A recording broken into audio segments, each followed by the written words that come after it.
She never done anything like this before, but them size 8s demand more.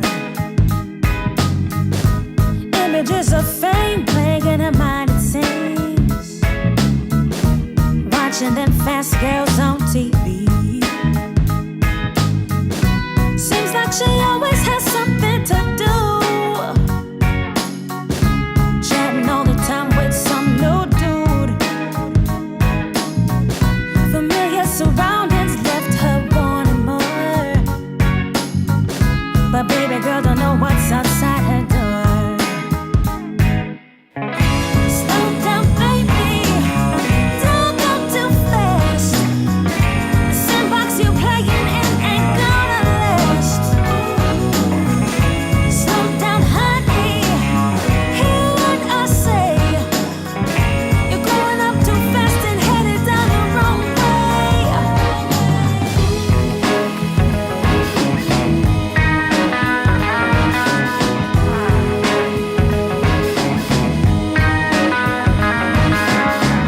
You're everything you said that you wanted to be. Young, independent, with your own money. Selling seduction, giving up your soul. Life in the fast lane can take its toll. I really don't mean to condescend by saying out loud what I'm thinking. The very same friends that you hang around will be the same ones that'll drag you down. Slow down, baby, don't go too fast. The sandbox you playing in ain't gonna last. Slow down, honey, hear what I say. You're growing up too fast and headed down the wrong way. Don't want this life, but can't let go. In a stranger's bed, you're looking for a home, but you've been down this road before. You should know, know. Slow down, baby, don't go too fast. The sandbox you playing in ain't gonna last. Slow down, honey, hear what I say. You're growing up too fast and headed down the wrong way. Slow down, baby.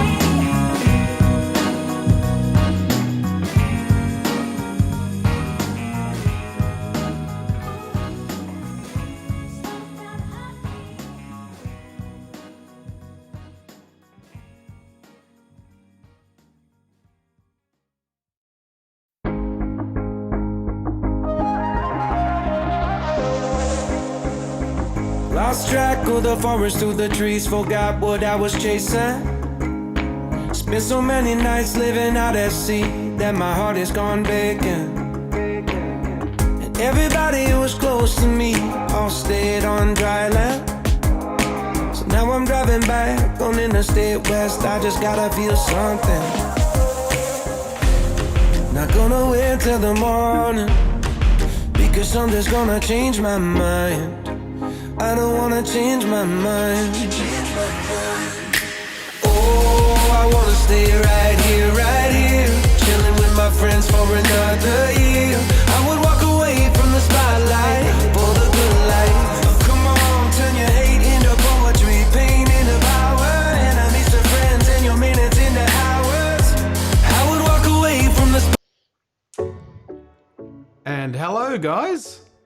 Lovely to see Hello. everyone. How's it going? I I'm already seeing a lot of people are actually coming into the show now, and watching. So how are you going? Brett, how has your week been? Tell me all about it. Have you been busy doing renovation work and all that? No. No. I've just been taking it easy, and I think I did more editing this week and last week than I ever did before. So I haven't done in weddings for a long time. So this has been a long time since I from the last photo shoot we did. So the website shoot and that. So it was fun. So I saw a picture of you actually having new glasses and all that for that problem that you're having, and that's sort of like very special here in Australia. I think you're sort of like in Toowoomba. You are the second person to actually get these glasses installed and all that. So really interesting stuff. But so guys, how is everyone? Come into the show and say hello. There's a comment box. Hello. And, don't be afraid. Hey. How you going, Lauren? Sharon is here. Hi all, she says, and Lauren waves. How's it been, guys? Lauren, you're still doing it tough down there.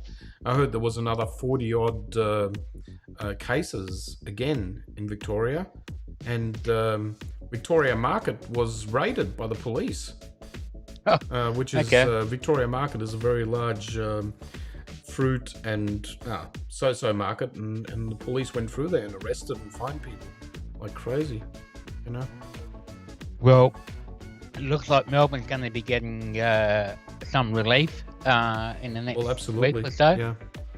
Guys, let me know if our audio is balanced out and everyone is okay. We just want to make sure that everyone can hear us properly. Okay. So there you go. Steve took 1,200 pics on Kangaroo Island. Lots of editing. Yeah, I guess we've got an image for review from Steve as well, Brett. And good. I've seen his images coming through, and he had another image of a boulder. I remember that was actually on Kangaroo Island. Oh yeah. I got to get myself on that island one day. I got to get over there and have a look. It's looks really. How would you call it? It's an isolated sort of island, and it's got unique fauna and unique animals, etc. there. Hey, Michelle, how you going?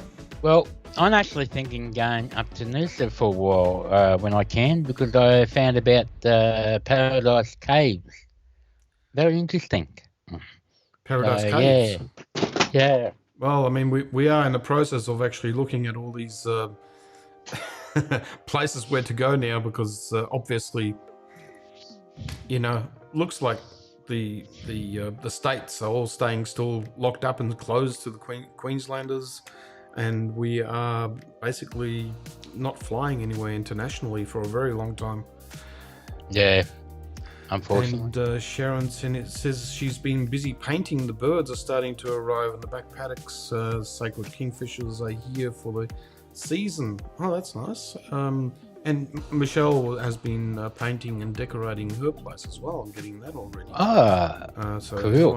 Everyone has been sort of like busy grabbing the paintbrush, and and I said to Michelle, go and call the guy. You need to call the guy.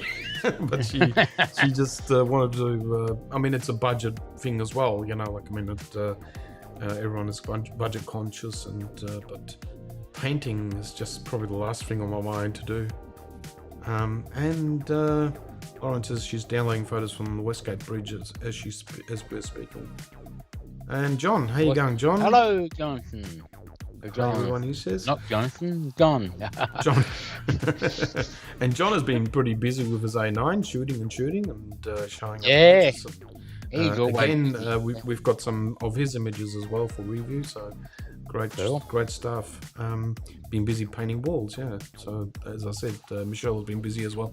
So guys, how about we just get into the show now and start it off? It's already way into the show. It's already 4 minutes past 7.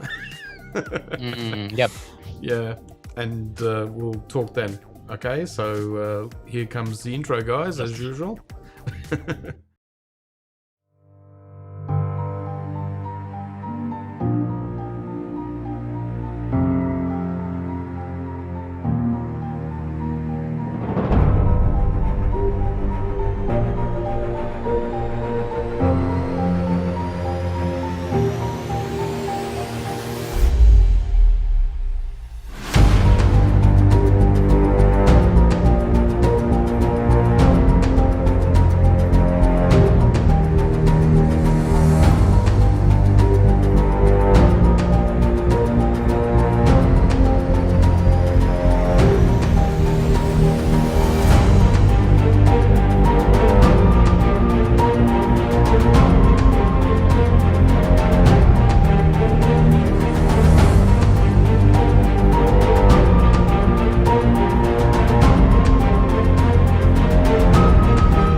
And hello, guys. Here we We're are back. on the show proper. Brett, again, how you going, mate? How's things Good. on your end? Good. Yes. All good. It's warming up though, very well here Okay. where I am.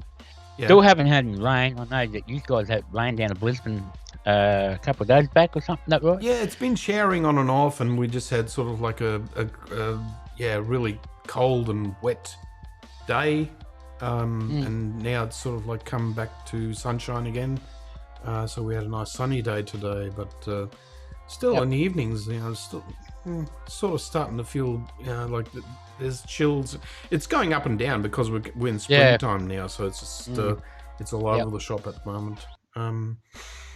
I gotta say that I just want to wish the Americans all the best with their fires over in California and all that's what's happened to us around Christmas time. That's now happening for the down same there. thing what we Yeah, did.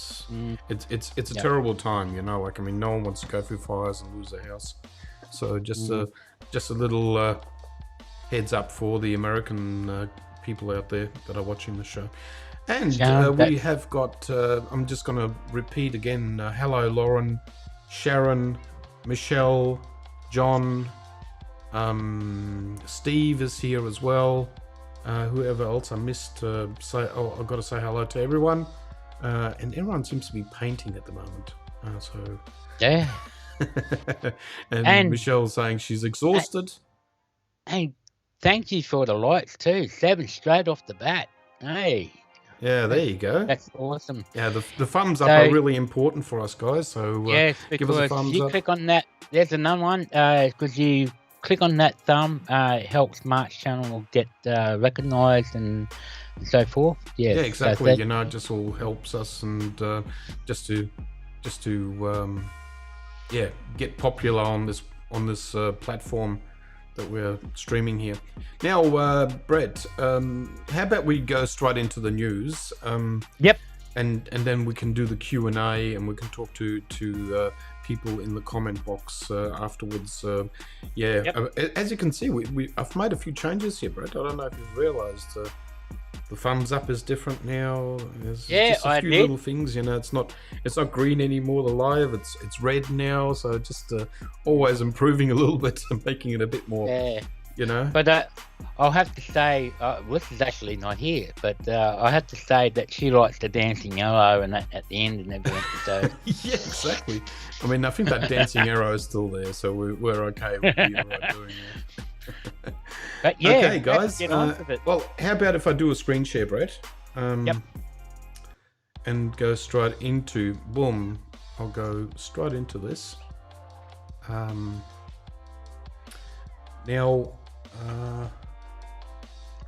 Tabby, Liz is here, finally. oh, well, there you go. G'day. Hey, guys. So, what have we got here, Mark? The world's biggest. Yeah, Brett. Sensor. So we have got, just getting rid of my bookmarks bar there. There you go, that's a bit cleaner. Okay, so we have got, so scientists are in the middle of actually creating this telescope, and it will capture 3,200 megapixel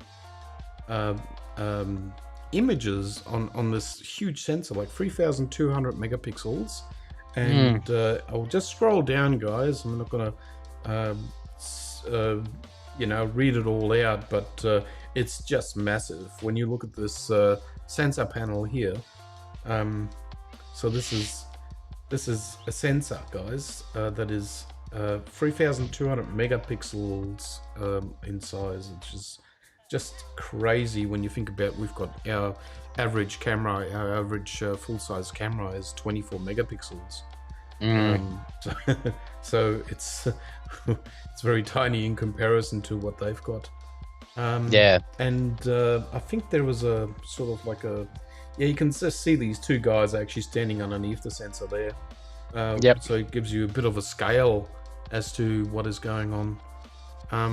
The other thing is, and this is on Flickr, so I've got all the links down in the comment box for later viewing anyway, but you can just roughly see. So this is the world's biggest lens that they actually had to manufacture for this as well. Leica. So it's just unbelievably huge, and you'll see there these scientists are working on this glass and wiping down every little dust spot. Like just going over it and over it and over it and checking and wiping it down. It would just be a nightmare. It would just be a nightmare. You know, like every 5 seconds someone turns around and says, "There's another spot." But it's very and you see there. See, these guys want to get it right in camera and not edit it out later in pre-editing. So. Yeah, exactly. I think it's a 60. Was it the whole assembly with the camera and the lens is something like $68 million? Yep. US. You can imagine. So you no can change. No change out of that, and so there's it's being built for the Rubin Observatory. So this is the inside of their factory there, and you can just see how sterile, and it's just one big workshop basically. And there you see the actual, should we call it a camera? So this is the actual camera. So it doesn't look anything at all. Doesn't look anything like what we use these days. It pretty much looks like a jet, doesn't it? So, I mean, I think it's just some sort of rays getting pulsed through there, so they can actually read out the image, and it's a wiring nightmare. So very interesting to see. Like I would love to work there for a day, or just sort of like not work there, but maybe just sort of stick my head in for a day and get a good understanding of how all this works. Pretty impressive when you look at all the cleanness and it's But then again, it's no different if you go for a Sony or any of their manufacturers. Exactly. I mean, it's about as sterile as an operating room. So everything has been wiped down. Everything's been made sterile. You can see they're actually wearing full bodysuits with even their footwear is part of the bodysuit, and it's all strapped down. Very interesting to me. So and there you can see the ring assembly for the mount for the lens, should we call it? and it's just insane of how much work and how much detail. By the way, go through. is this going to be taking pictures from the Earth, or is it going to be sent up in orbit? No, it actually sits. It will be sitting on the ground. Okay, At the Rubens Observatory. Okay, well done. I think it's all the details are when you go to the actual website, you'll see all the details. Yep. And where this is. I mean, this was before they actually brought in all the equipment. So I'm basically going backwards in and that's what the sketching up looks like with the. That's roughly what it looks like finished in the cutout version. So, and you can see here There on the we right go. hand side, this guy with the mask. You're not seeing that yet, Brett, but there's a guy with the mask underneath the actual assembly where he's putting all the sensor parts in. So that's the bottom of the sensor. Yep. And there is an enlarged part of it. You'll see that. It's quite Well, incredible. Yeah. It'll be interesting to see when they start releasing images from this thing and see what they capture.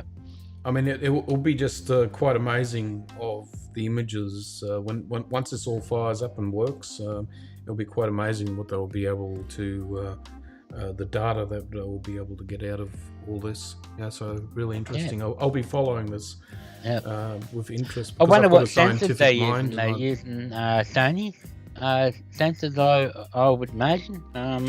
I'm not sure how it's been built, but I mean this project is just a once off, isn't it? Like there is no other at the moment, you know. So so guys, if you're interested, it's all in the comment box, and you can look at all. There you go. Yeah, it's quite amazing. Okay. I mean, everything, all these big projects like that are just quite something. And guys, everyone has been waiting for the announcement. The announcement for the new Sony camera, which is the A7C. Well, that's what the rumors are. It's going to be called the A7C. And there have been leaked pictures now, and basically the whole full gamut of the actual camera has been leaked out, and it seems like we'll have two versions of the same camera in just a different color. So you can either have silver, black, complete black, but I've just seen even in the black version, it's got a silver trigger button. Oh, right, yeah. So that's interesting. But you'll also see that the video recording button is very prominent now. Like in ours, it's in the older versions, it's been sort of like more like a sideshow, and now it's become very, very prominent, and you can see the direction in which Sony is heading. And you can see straight away that it's also going to be a flippy screen, obviously. It's taunted to be a 24 megapixel sensor. You know, so I don't think I'm spelling out much news to the people that have been following this, and they already have seen images like this. Guys, for people that are wishing, they're obviously crop sensor shooters, and they're wishing to go up to the full frame sensors. So instead of the A7 II or the A7 or the A7 II or Mark III being the entry level, this is the A7C is actually replacing the A7 series. Well,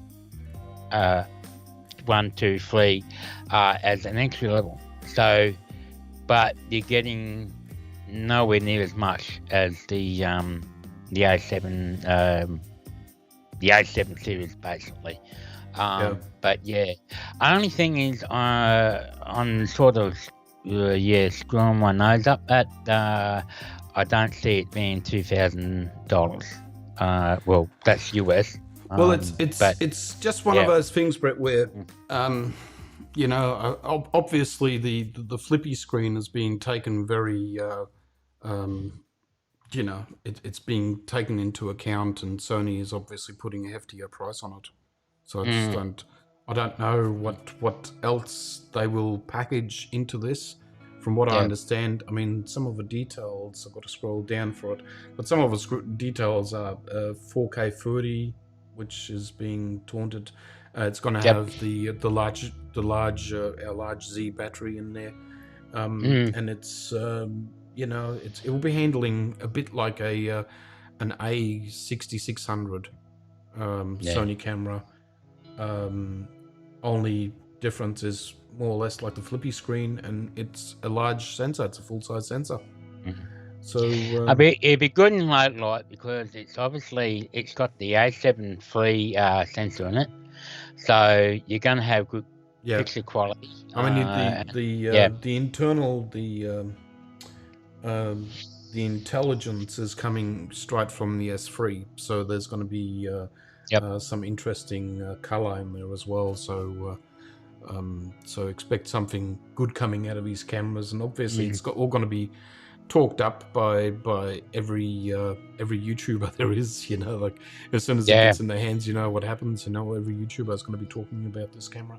So, and again, I should just switch over to the details. Well, sorry, I should just mention about this. If you have a look in the comment box, you'll see there was a live show that's going to be happening on the 15th, which is just go in there and you'll see in the comment box. I've got a link set up for that, so guys can just hop into that live show, or even look at what time it's on if anyone is interested to see it and watch the live show. With that camera is also a new lens coming, if anyone didn't realize. It's the f4 5.6 28 to 60mm. Is going to be they're taunting it as a kit lens, right? So definitely right. So look, anyways, it'll be a combination of the A7 S3 and obviously I'm not really sure if the back buttons are being raised like the R4 series, no joystick, I know that, but I'm not really quite sure if that if the buttons are going to be raised like the A7 IV.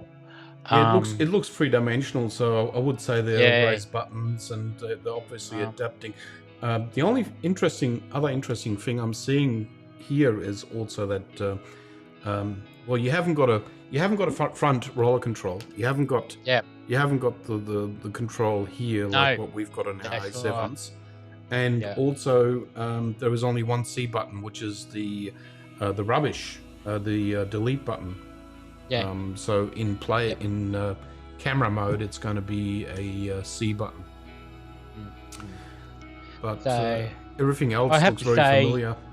I have to say, guys, this is basically it's obviously going to be an entry-level camera, and it's obviously going to do more for the vloggers.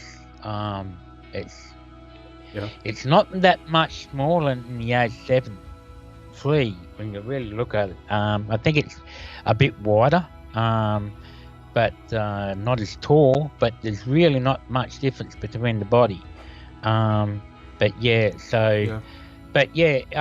Look, guys, it's basically, I think it's more of it's not going to be a camera that I would use, but it's a good on for Sony for bringing something out that they can sort of step up into the full frame and not, they don't really need to go into the A7 III or the R's or the A9, it just always seems interesting that Sony brings out vlogging cameras or lenses that are 28mm and not a little bit wider. If like what Steve just said here, I'm seeing that now, like having a like a 20mm or 24mm at least. That would actually make a little bit more sense. But anyway, it is what it is, guys. And but if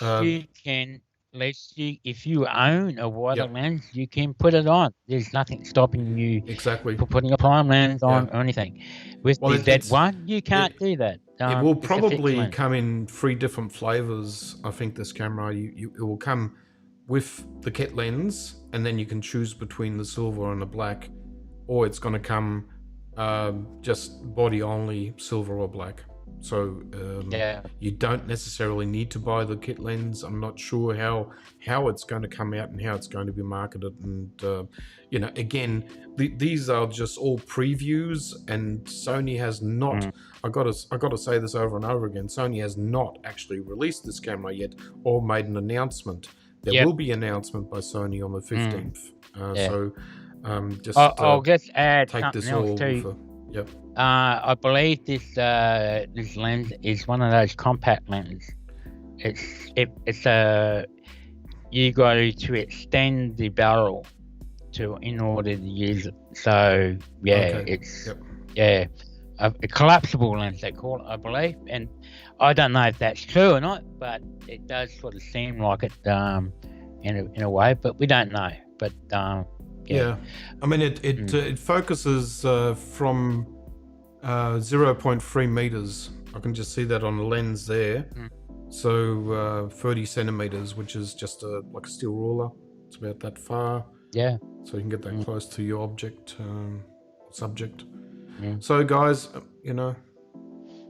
and and like what John said, the rumored pricing is a bit high.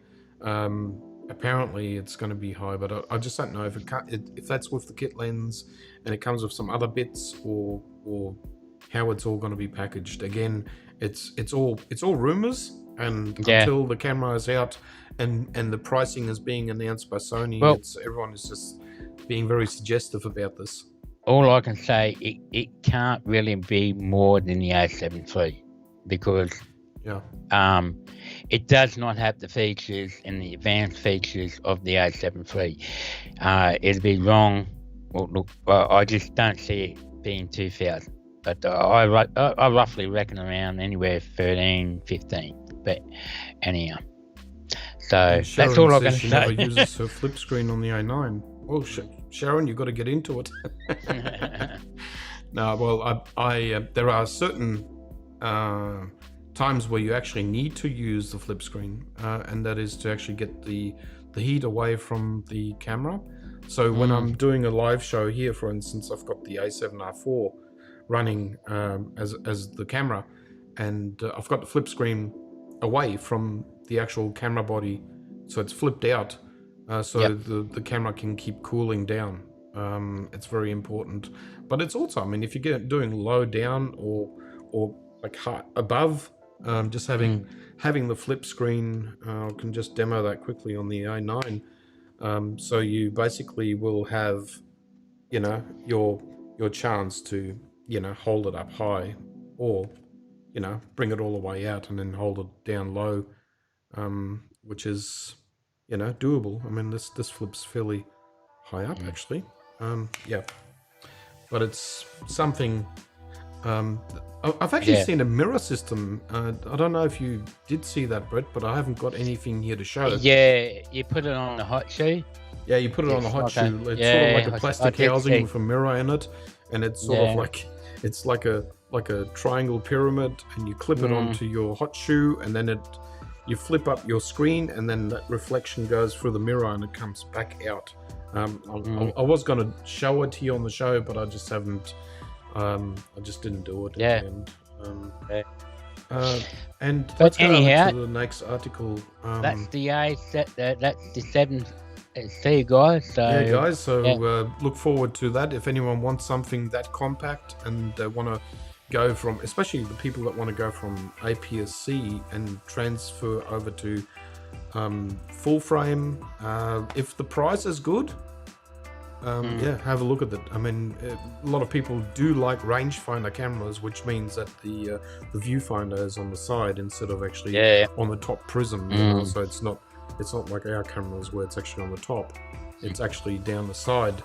So if someone wants that, it probably is a good street camera, like street photography camera.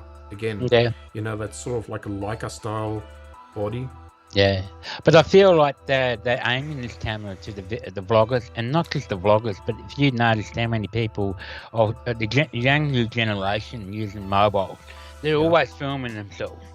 So Sony is sort of like getting to those sort of people too. But up in the scale of resolution and quality of a full frame and not a phone sensor.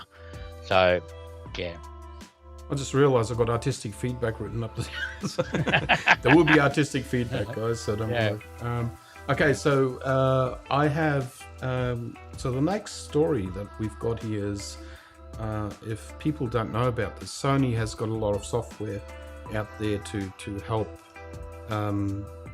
help you getting into video work, etc. So there is a website for that, or a web page, and all these programs are fully downloadable.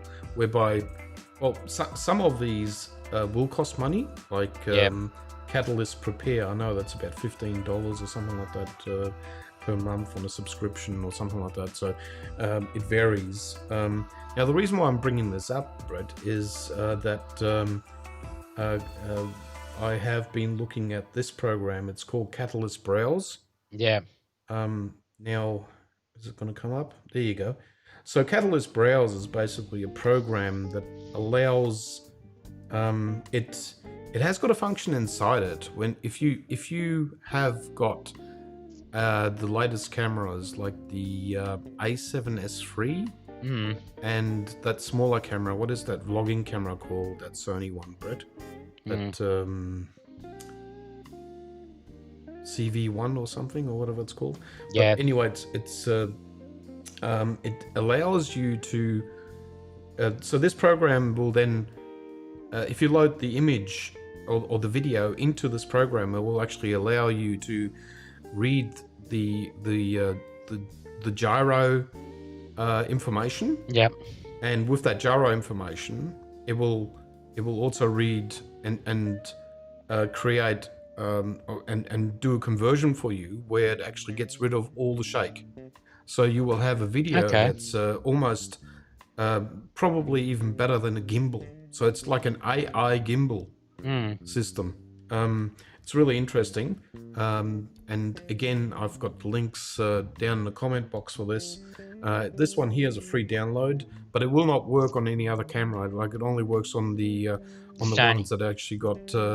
It only works on the S3 at the moment, and it works on the ZV1, and it works on the Z0, or what is it called? That small, really cubicle, that little cube.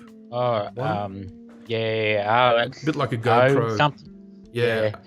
Okay. RXO, that's what it is. Yeah. And anyway, if anyone's got these two free cameras at the moment, they can take video, download this program, have a look at it. There is gyro. You can get rid of the shake and all that with it, and it's very interesting. But this program, very interesting outcome. This program reminds me of Adobe Bridge as well. You can import any, exactly. Yeah. So forth. Yeah, exactly. So, because you can it's sort of like a editing. You can see all your videos on there. You can play it all back on it. Yep. I've actually got this program here on my computer, but I can't really do too much with it. I mean, I can play back my video, etc. It will work on that, but it won't do any gyro function, because I just don't have any gyro information with my cameras. Yep, I can. I don't have the S3.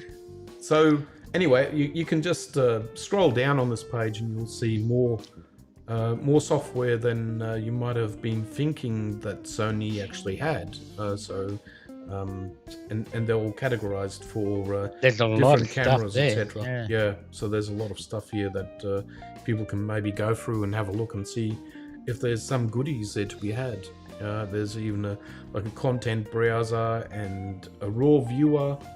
You can actually just you can view all the raw video. We're talking video, guys, for a second here. I don't want to sort of be non-photo centric, but you can actually, because video has also got raw output, and if you've got raw video, you can actually play that all back with a raw viewer.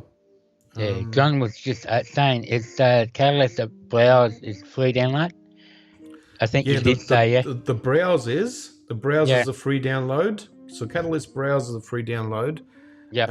I was mistaken when I first downloaded it. Actually, I think it came with Catalyst Prepare. Oh, okay. But I was a bit stumped why it wasn't free, etc. Because I was told it was free. But Catalyst browser is actually free. Catalyst Prepare will cost you money, like a monthly thing, but you don't need that for what I'm talking about. Yeah. I mean, it's worthwhile trying it out and having a look, and it's both available for Mac or Windows compatible computers. So There you go. So all the best, guys. Enjoy that. There's a So bit of anybody information. that's looking to have a see all of this, Mark's got a link down below there. Just click on there and yeah. So I mean, all these pages I'm showing, there's a link below where you can repeat all that and have a look at it. Yeah. Okay, what's next, Marty? You're keeping an eye on what people are saying, are you, Brett? Yeah. Okay, so this, as I said, I'll just bring this up quickly. This is the YouTube where the live show is going to be, and it's here in Australia. It premieres in 39 hours on September the 15th at 11 a.m. So I think that's what is that? Right? Is that a Tuesday? Yeah. So it's a more normal time then, you know. Like, I mean, we're talking about 11 a.m., which makes more. Well, the A7S3, it came on about midnight. Yeah, exactly. It? Yeah. So it's so they're making it a bit more viewable for us. But again, the link is below in the comment box, and guys, when it comes on, jump in and have a look and see what presentation is like. Yeah. Okay. So, and guys, if you've got any questions, what we're talking about, I know there's a few of you not into video, but we do have to talk a video side of things as well. Video it is becoming more and more of a thing for photographers as well, especially for people that are doing weddings. If you're not doing videos, you're gonna not get so much work. So yeah, I mean, look, Sharon. Sharon just said that she doesn't do much video though, and it really pays off dividends if you just give it a shot, Sharon. Set up a tripod near a tree, and then follow that, you know, and just leave it pointed at this bird. It makes for some incredible video footage, it's because you got it on your camera, it's ready to go, and you can get on what is it on the A7 III as well. You can go up to 120 frames a second in 1080p. I think it's just worthwhile checking it out, and you got all these. Again, you got all these functions on your camera to try out, and it's good fun. I just find it really interesting to be able to do that sort of stuff. And Michelle, it's interesting. Concurs. See what Mark and I will come up in the end of the year when we get stuck with the video a bit more, and hopefully it'll get more and more interesting, guys. I mean, we're delving more and more into the tighter bits of what the camera is capable of doing. You know, we just want to really explore that a lot. So later on in the year, you'll see a lot more of that.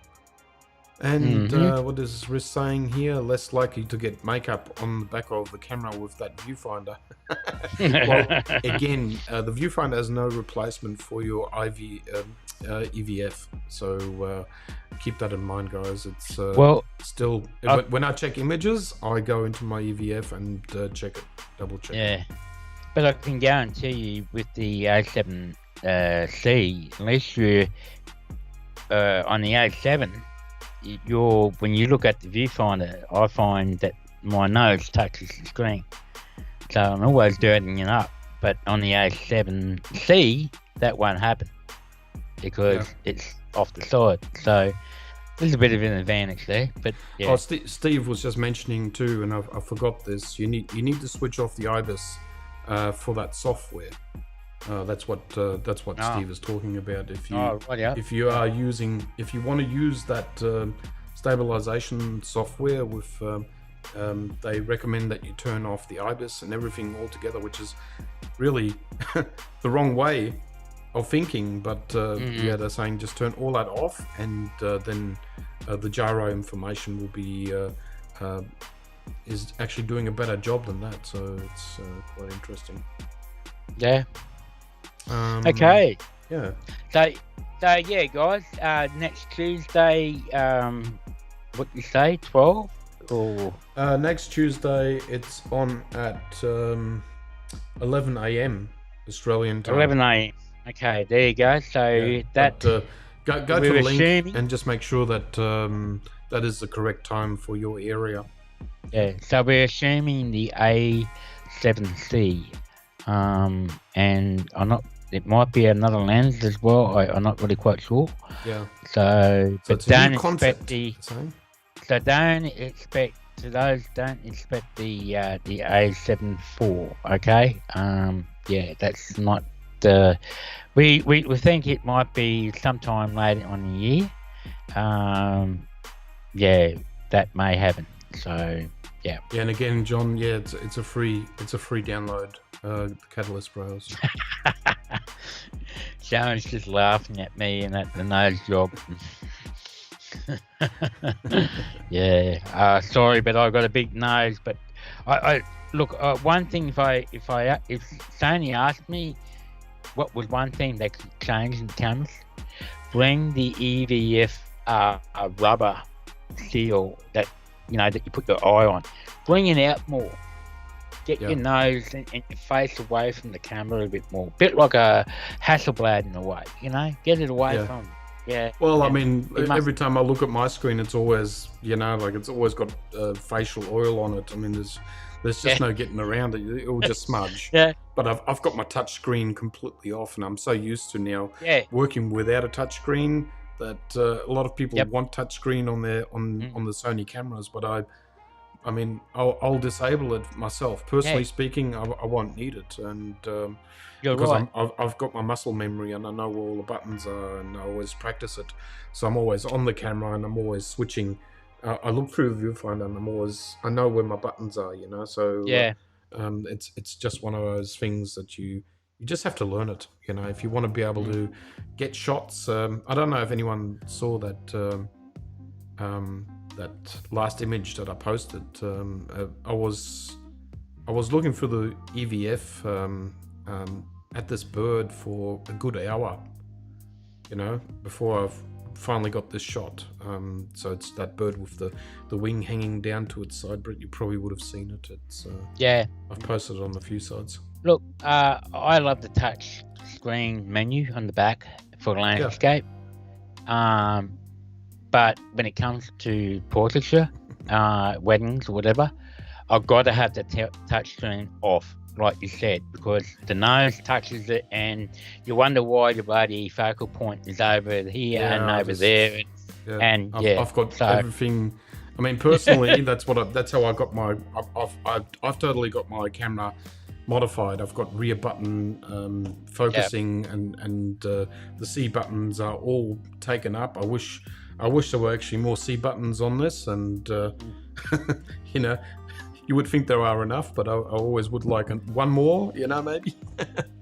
And guys, there is one more thing I should maybe mention. Talking about C buttons, when you do set up C buttons and then you go into video mode, like you turn your dial to the video, right? Then your C buttons become. You can modify the C buttons for the video mode only. So you can actually separate that. So then your C buttons. S3. No, it's on the A9, A7 III, A7 R4. You can do all that. So as soon as you go, you turn it to video. You can actually go to your custom settings, and you can actually change the buttons So next time, like if you go back to M again, it will remember where you had your C buttons for taking pictures. I know what images. you're talking about now. Yeah, but stills. I was thinking of the AS3 because they got the stills and the video separate in the menu and all that. So if you're in stills, you only see the only thing that you see in the menu will be the still side of it. So if you swap over to your video, the same thing. It's just basically the custom buttons that you can then modify for video specific stuff, and you will soon realize when you go into video specific stuff, I mean there are a lot of things where you can like even the focus hold and all that, for video, etc., is very important, and you can modify the C buttons to be able to do that, but it doesn't hinder you when you go back into M or any other setting. On the dial, it will actually then just remember that you actually had custom buttons for shooting images. So it's very flexible. Okay, so how about if I roll? Sorry. Yeah, I know it's not that big, but as you can see, everybody else is having the same problem. Well, it is, Let's put a ruler on it, Let's see how that goes. I should look at, I mean, because we are on this channel, it just sounds so strange that we have to mention that. And I don't want to be too tech centric when it comes to the show, but every time we do a show, we have got all this news to talk about.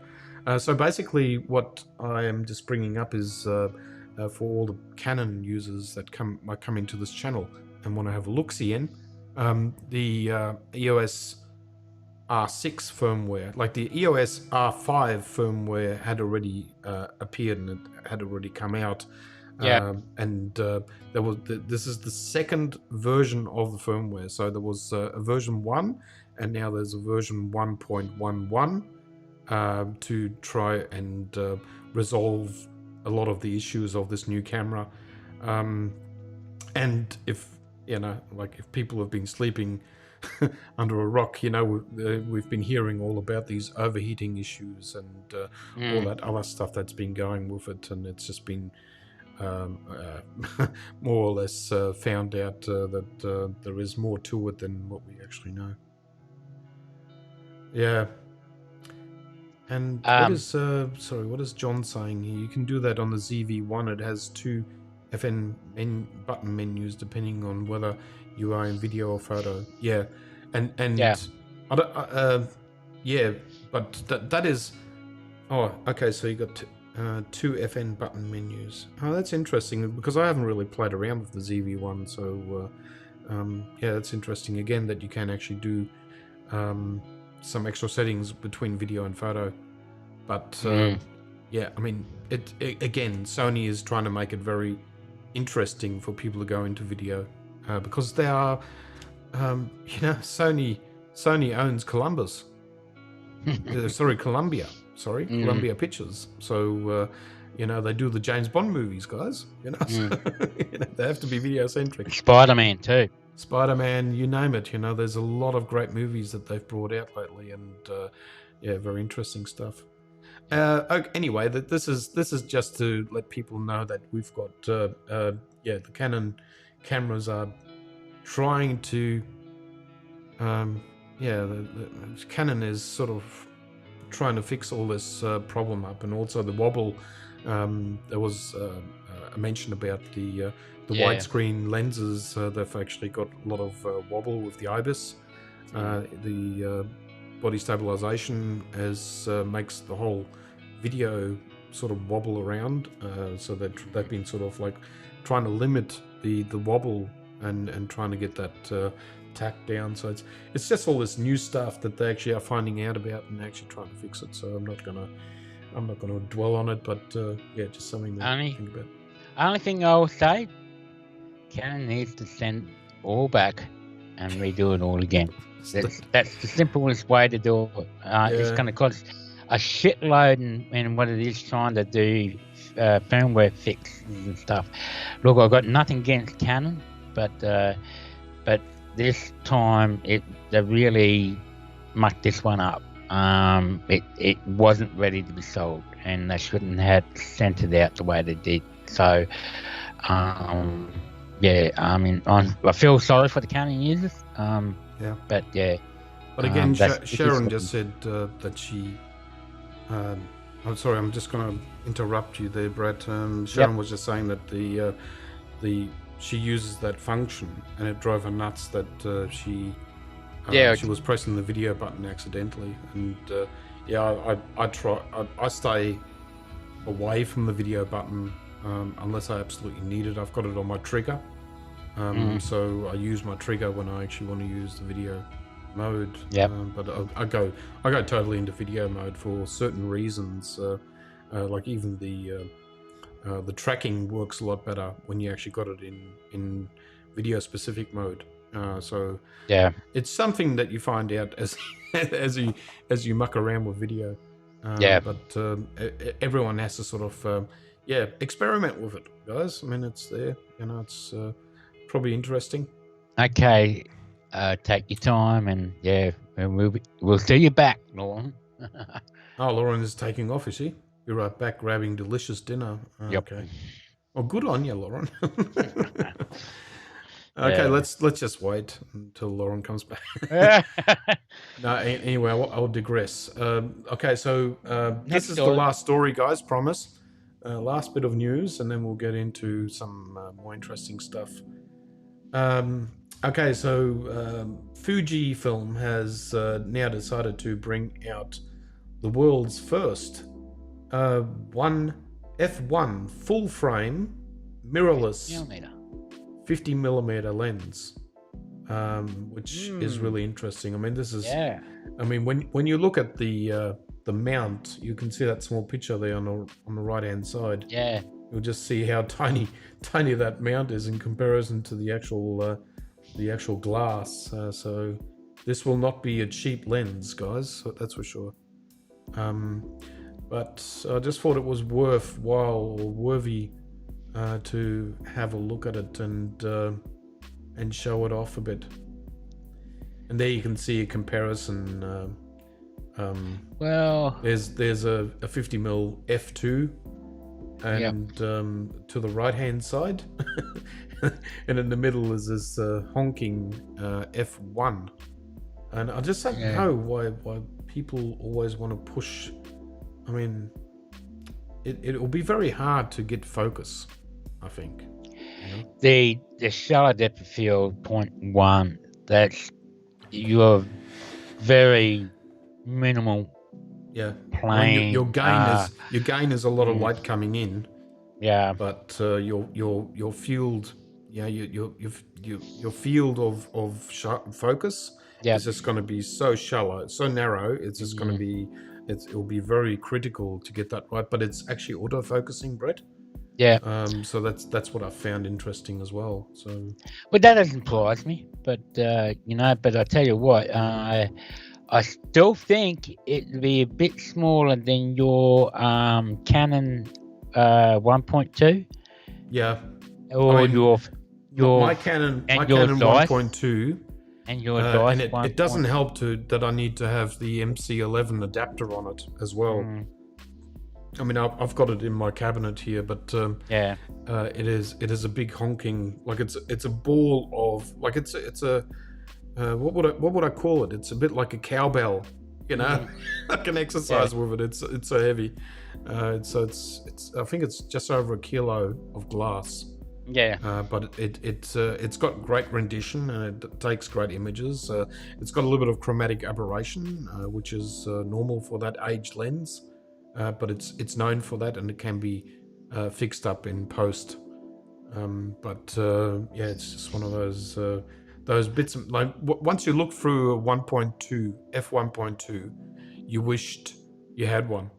Like it's lovely to see this brilliant light coming in and taking an image. You had a lens of my glass before, Brett. So I remember I took a photo of that cop riding on his motorbike. Yeah, the police to, officer. You took a picture of that. Yeah. And he was moving, and he wasn't going fast, but he was still going nearly 15k or something. Yeah. And I still got his eyeball touched up. So I mean, here are just some sample images of how much it will blur out the background. Again, this lens, but it's look good on him. I mean, for Fuji users, I mean, we're still waiting. In a way, we are still waiting for a 1.2 from Sony. So that will probably happen eventually. Yeah, and let's hope it's a 105 mil.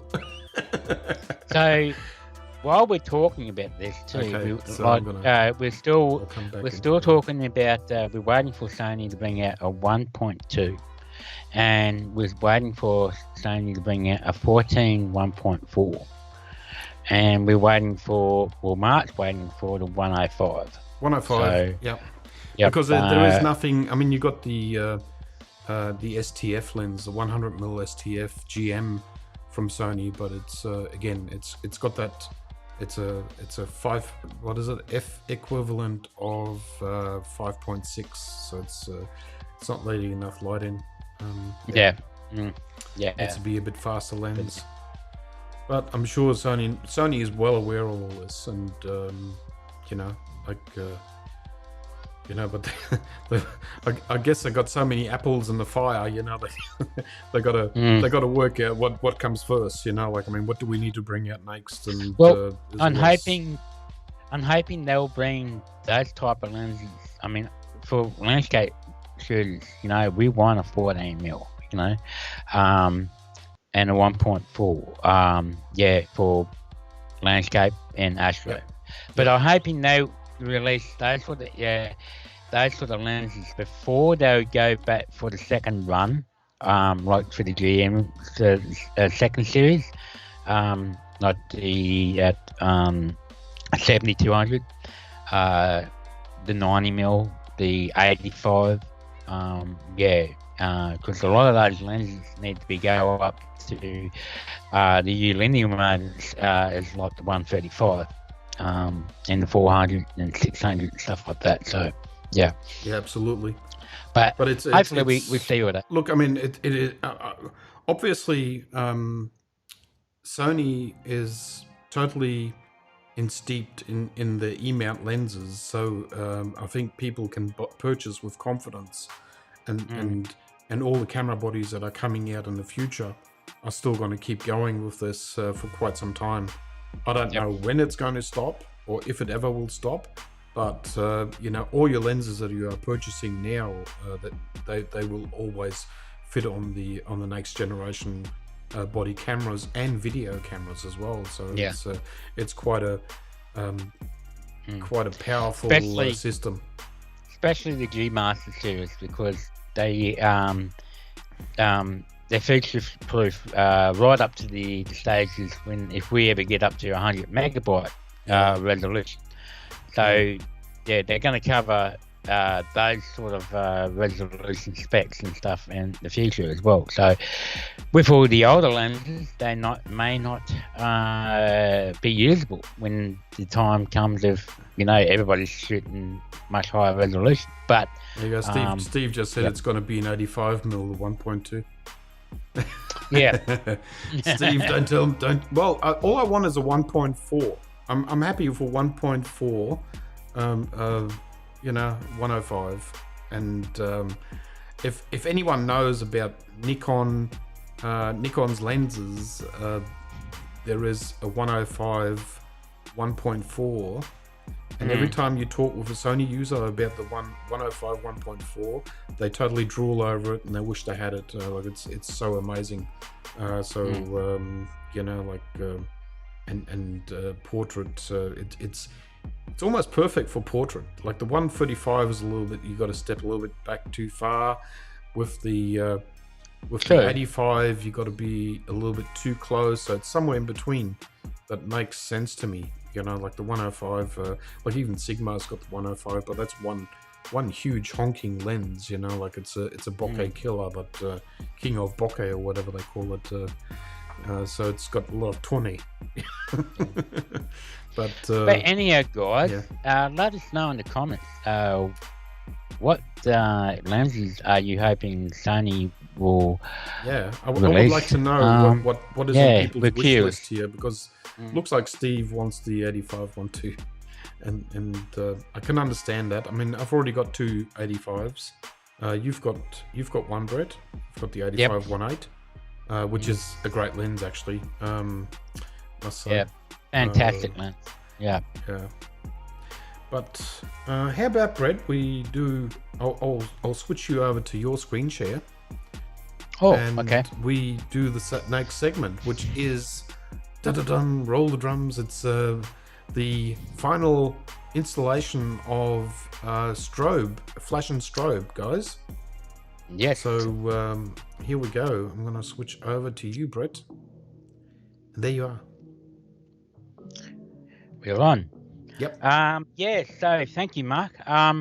Yes, last show we ran out of time to finish off the Flash Strobe series. So if people were watching the last episode, 2 episodes ago, I think it was. By the way, we're on our 22nd show, Albie? No, 21st. Yeah, show. this is the 21st show. Yeah, we've already done our 20th anniversary, Brett, without even mentioning it in the show. We totally forgot to tell people that was our 20th. So there you go. That is something like 50 hours of video work on YouTube so far. Yeah. Yeah. I just had to mention that, so just in case I forgot about it later on. Okay, guys, we got up to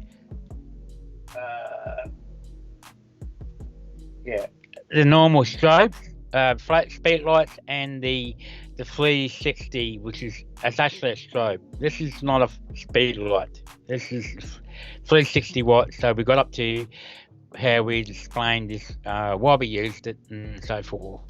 And now we're going to jump from this one to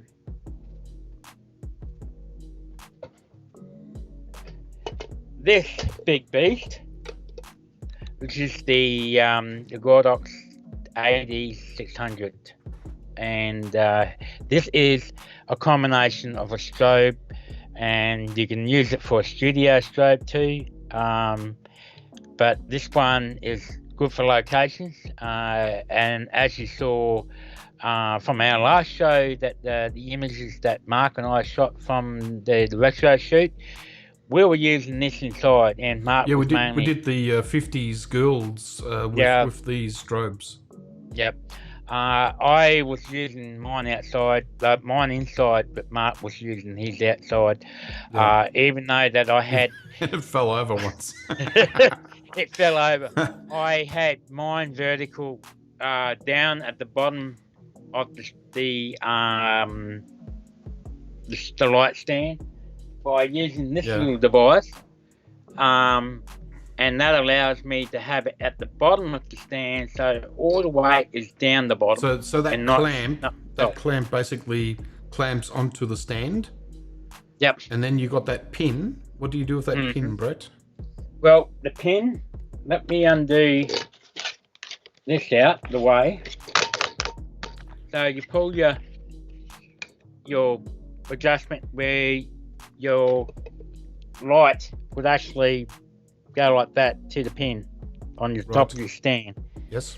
So if I move that like that, back this way, I don't know if you can actually see it. There we go. And then this clamp, the pin goes into here. And if you turn that around, if I drop it down, you'll see where the stand would go through. So this clamp, and so this is now sitting at the bottom of the stand. So because it's, I mean, I don't know what it weighs. I'm not 100% sure, but I mean, I've got 2 of them as well. And guys, this is the battery out of it. So it's removable, and you can actually put a you can swap out the batteries as well, and I mean they really are great with their charge. But it being so heavy, that's why Brett is putting it on the bottom of the stand, so it acts like a weight for the stand. Yeah, and if people wondering, well, okay, how do I get the flash up the top? Well, I use an extension head. Yeah, and this can be purchased separate from the actual strobe. So here's the extension head, and you see all the pins sticking out the end of the cable. Very heavy duty cable. That's 600 watts. It's got a handle. There is another one you can purchase of a 1200 watt extension head. So yeah, and that just plugs into where your light bulb will go on the strobe like that. Yeah, so guys, this is the same as what Brett has got, and what we do is we remove the bulb, which just unplugs. Yep. And then you've got the same looking piece. Yep. As an extension. So those plugs that Brett is showing now will actually fit into the actual strobe body, right? And then this bulb will fit into the head of the strobe. So that way you've got a cabled extension, and it's a lot lighter than to hold. Like even if you've got an assistant, that unit there comes with a like a carry bag for this body. Yep. So this body fits into the bag, and then it's got a shoulder strap, and that can be carried on the side of the assistant, and that there will actually fit onto a diffuser, like a well, you can put an umbrella on it or whatever you want. Yeah, it had the balance head attachment for your balance mount lighting and all that. And balance mount simply means this fitting. You'll see this is like a reflector, and you will see this fits onto it like that, and it clips on. So that's called Bowen's mount. Now, Pro Photo lights and strobes, they've got a different. They've got a Pro Photo fitting, which is not Bowen's mount. It's different. It's a clamp style mode.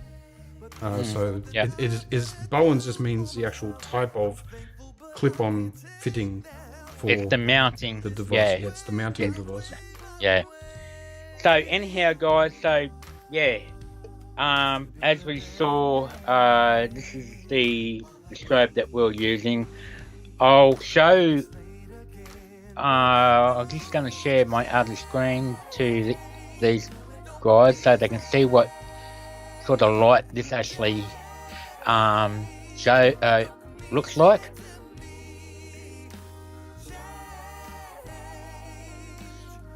So there you see one of the models there. We were inside the barn, Scotty's garage, and I was using the 600 Godox inside, and in the combination with a beauty dish, a foldable beauty dish, and it's not the silver. This is a white lining beauty dish, so it gives much softer light than harsh. Just got to be aware what sort of style of shooting you're doing with a beauty dish, because what actually happens is the silver one can give you much harsher light because it gives you more speckle highlight and gives you more detail in, say, clothing, hair and all that.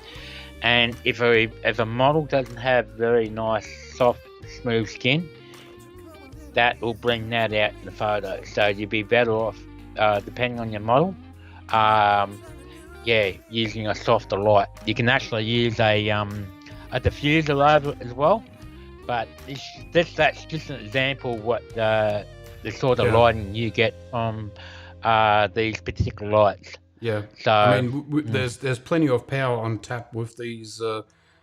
These, I mean, they are big and bulky. Yep. And they weigh, I don't know, what are they, about 4 kilos or something like that, or maybe even 5 kilos? Oh, No, a bit over a kilo. No, 900 Oh, something. there'll be more than that. kg. No, Yeah. but the thing is that you can overpower the sun with this. I mean, when I say overpower the sun, I'm just saying like it's strong enough to use flash outdoors, and it's got high speed sync. Yeah.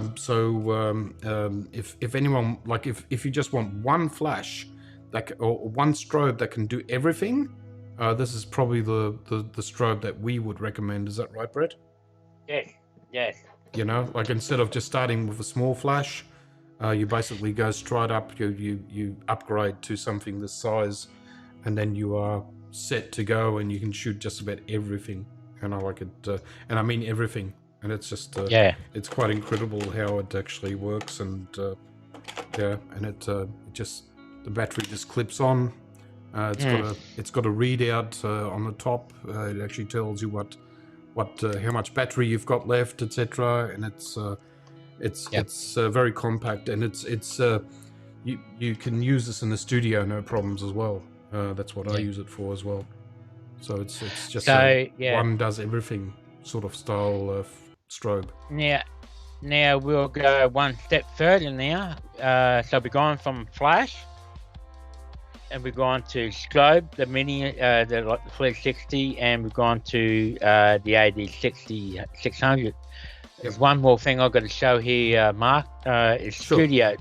So the difference between that last one, that 600 watt battery operated, to in a studio light strobe, which is powered. So and here we go. I got you back on screen share now, Brett.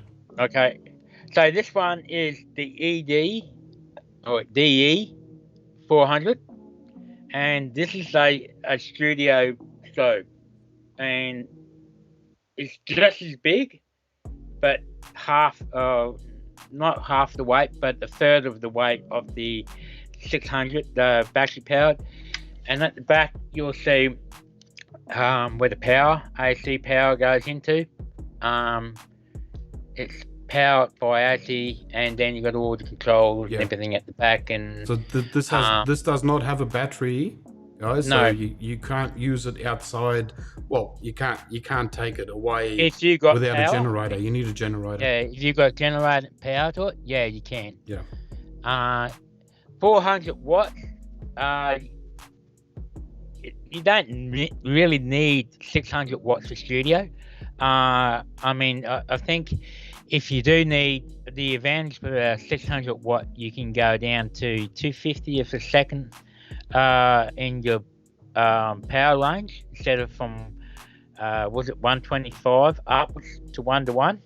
So these will not go down as much as the AD600. Yeah, they just got a lot of pop. Yeah, depending on what model you got. If you're using the Q series, which they go 250, not 250, 400, and 600 and 1000, and they will have about a range from 256 to 1:1 ratio power. So you can get, they're the ones that you can, like if you're shooting wide open 1.2 or 1.4. You can back that light down for those purposes. But these ones are just general, and they're very good. And you see this little attachment on the side here. This is the receiver. For the remote flash. So basically, you got this. The flash. This sender, or this trigger. It's called a trigger. Yep. And I don't know if it actually. Yeah. If it's going to come sharp. Anyway, this is the trigger that goes on your hot shoe on the camera, and that is the receiver for the actual trigger, so it will fire through that. And if you're wondering, this little red thing up the top, this is what they call sync light. It's a what was it? Slave. I thought it was an alarm light. Overheat light. So if you don't have a receiver for your trigger in that, and you're now using another flash, that you can fire that flash, and when the flash goes off from another one, this will see that light and make that go off at the same time. Right. So that's what they call slow flash. So yeah, this one has a modeling light. So again, that's Bowen's mount. Yep. So everything Bowen's Godox is more or less Bowen's mount now. So yeah, yep. So this one has a modeling light. That's that white the tube that's sticking right out. That's the modeling light. The ring around the that flash. tube is the actual strobe. Yeah. You never touch that, by the way, because that's an exposed tube. Yep. And if you touch that and leave your fingerprints on it, you'll blow it up when it gets hot.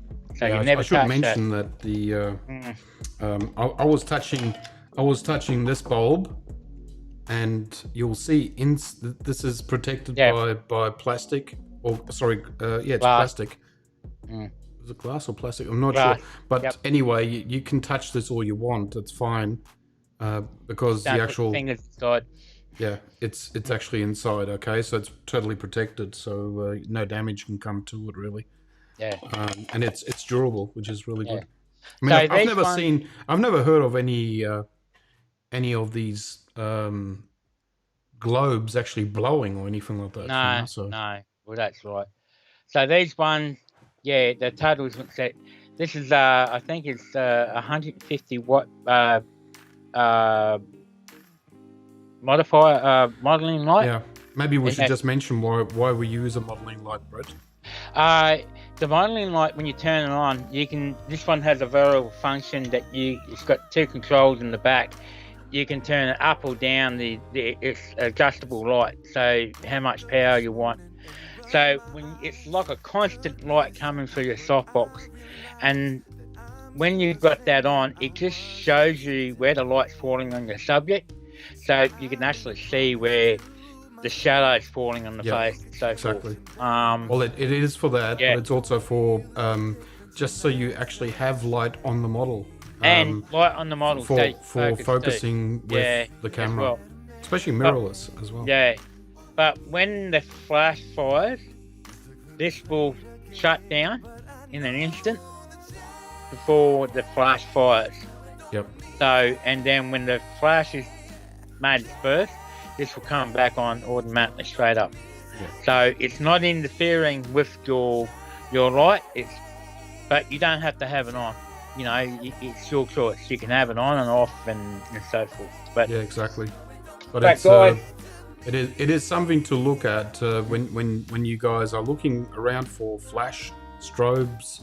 Yep. And studio work. If you're only doing studio work, then what Brett has got is financially a better choice. I mean, these lights are actually cheaper than what the battery driven ones are. Yeah, you know, so that's what I was going to say. These, I think I paid $350 for this strobe.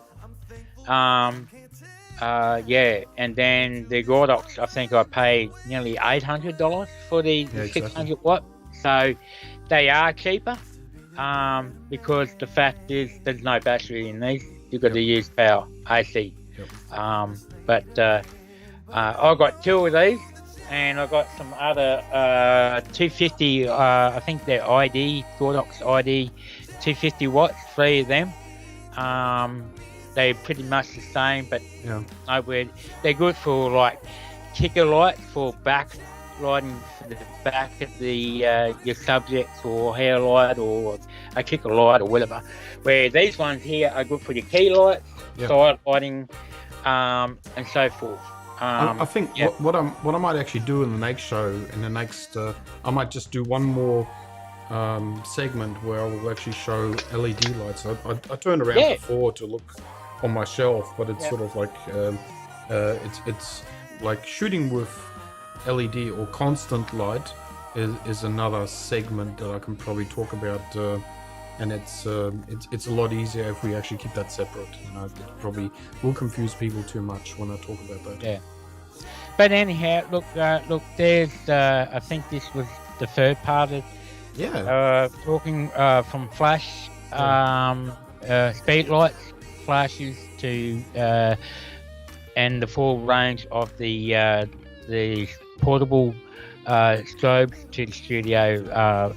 And I think, or I hope that we explained a few and give you an insight where we use these. I mean, Riss just mentioned that there are quite a few light bulbs you shouldn't touch, or they'll blow easily. Yeah, and knowledge is king when it comes to that. You got to know which light bulbs are which. I mean, nowadays you've got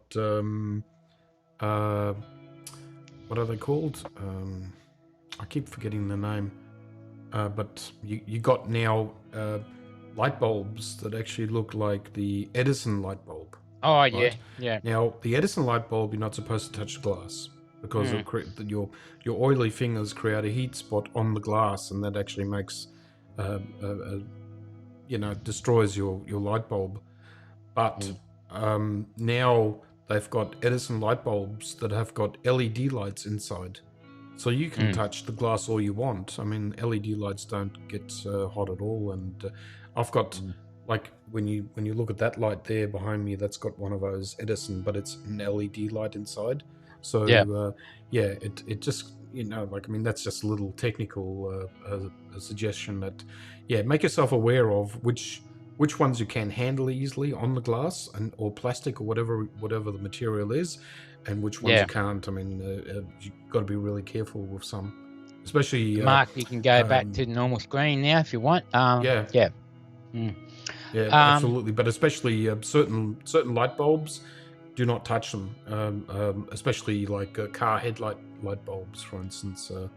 They're the ones that are really susceptible to touching and heat.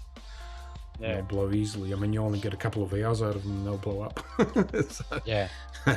So gently. And as Mark said, in the next show he'll talk about the. I'll do a short segment about constant light.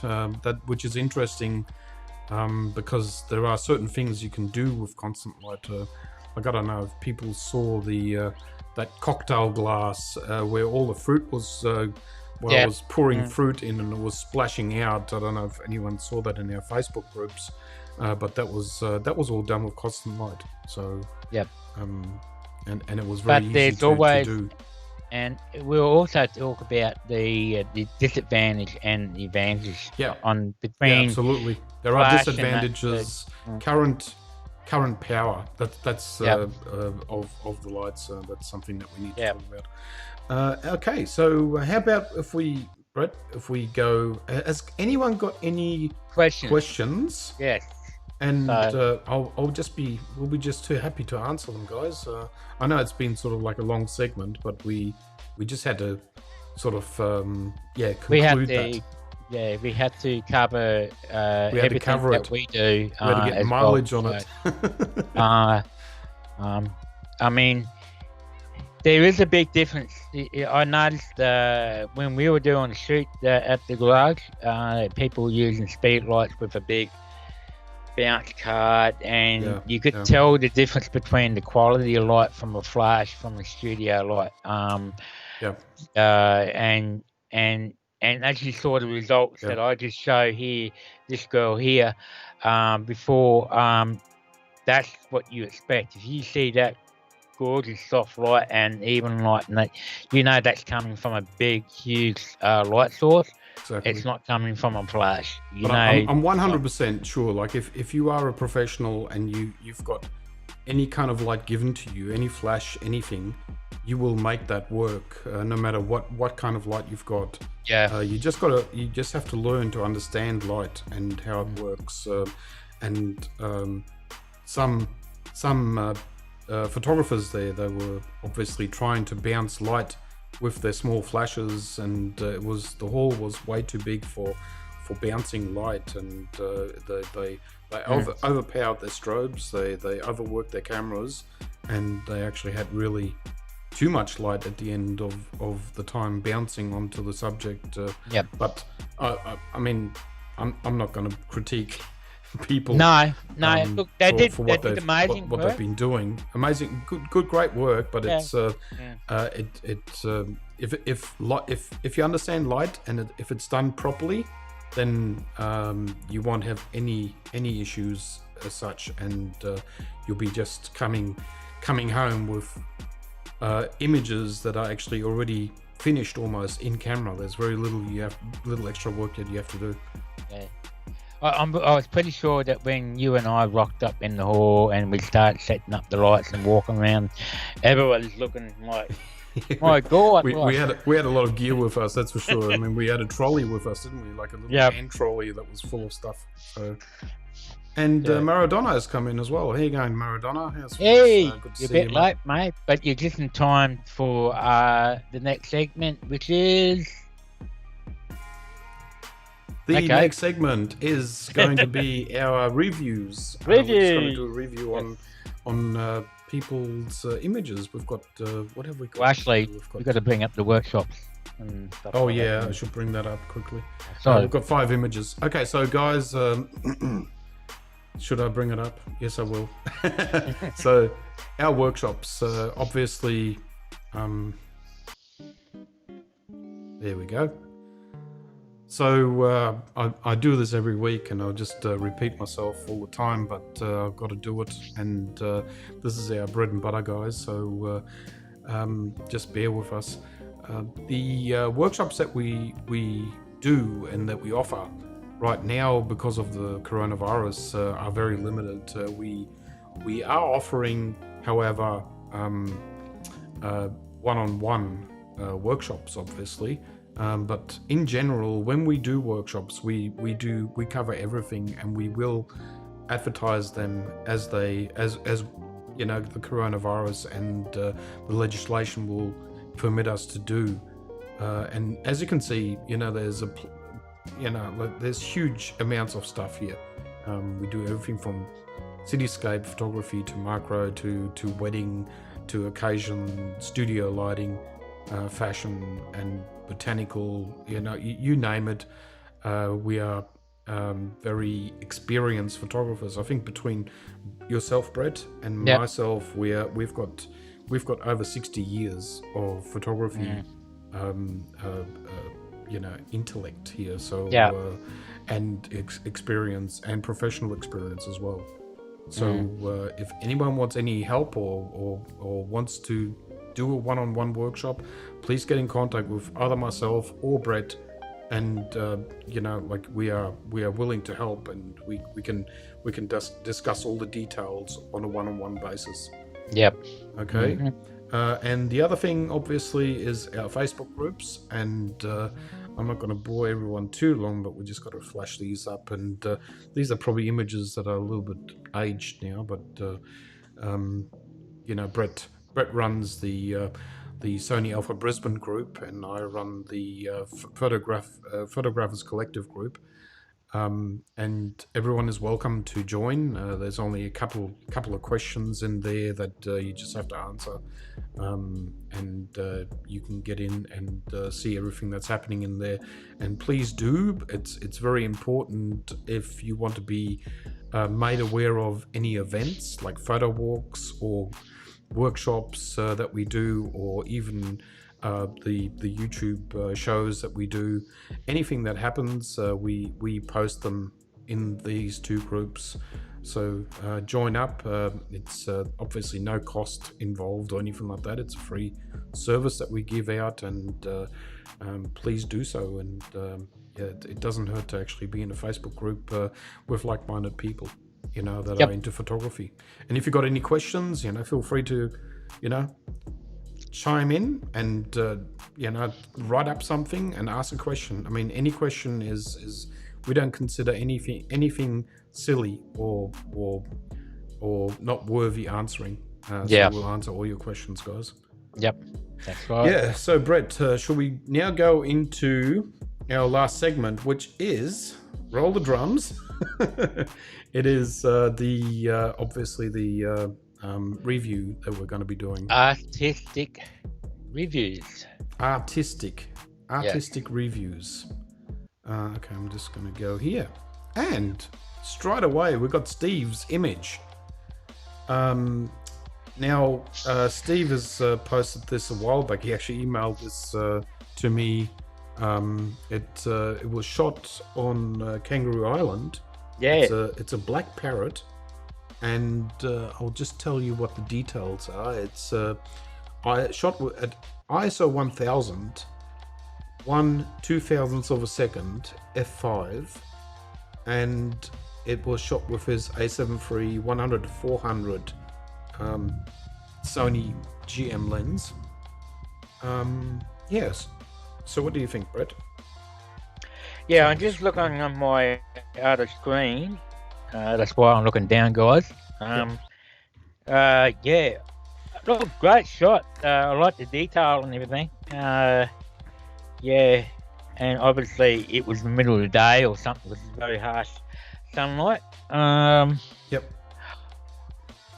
I just feel, I don't know how much time you took, you had this to take shots of this bird. I don't know how long it was there for, and I just feel that with the branch that it's sitting on, if you could have stepped a couple steps to your left on and sort of get that branch sort of coming in on a bit of an angle into the shot.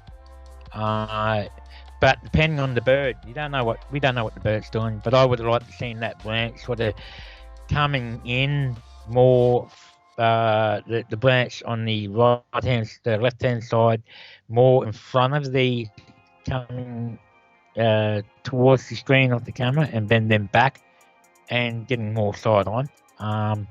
Yeah, that's the only thing I've got an issue with.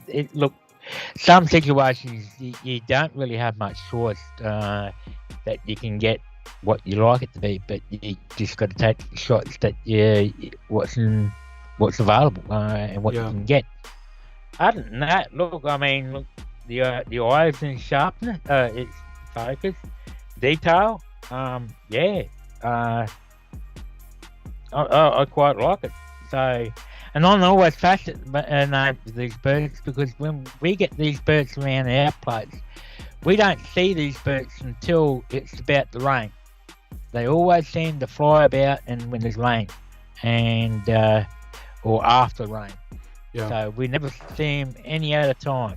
So, but yeah, it's really tricky to get a really good position on these birds, because they're usually high up on the branch, and it's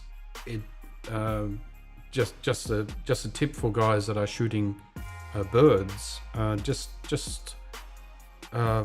be careful. I mean, you somehow want to get eye height on this bird, and you can gain that by stepping back and then zooming in, instead of just being directly underneath the tree and shooting upwards, because it's not a pleasing shot. So you just got to try and get as much into like eye level, like what Steve has done here. You can actually see that the bird is more or less looking straight into the lens. So it seems that Steve is at eye height, at level, but he might not have been exactly in eye height. It's probably not really true. But because of the zooming, because of the distance, and the compression, you'll actually be thinking that this is the case. And I've done many images like that, where the bird was much higher than me, but when you do it right, you get this kind of image, and it just looks like very genuine, that you were very close and that you actually got this image at the same level with the bird. Your camera was the same level. And if you are here, Steve, you can probably just mention that in the comment box where you were standing roughly. Yeah. Yeah, and like Jan, and John said, birds are not good models. yeah. And Sharon knows too. She's always shooting birds and that as well. So, and look, we know, guys, it's not bird photography is not an easy genre to do. It's about timing, being at the right moment, and having the right settings, and thinking ahead at the time when you see, a lot of people go, oh look, there's a bird, and then and then they weren't really ready. Yeah.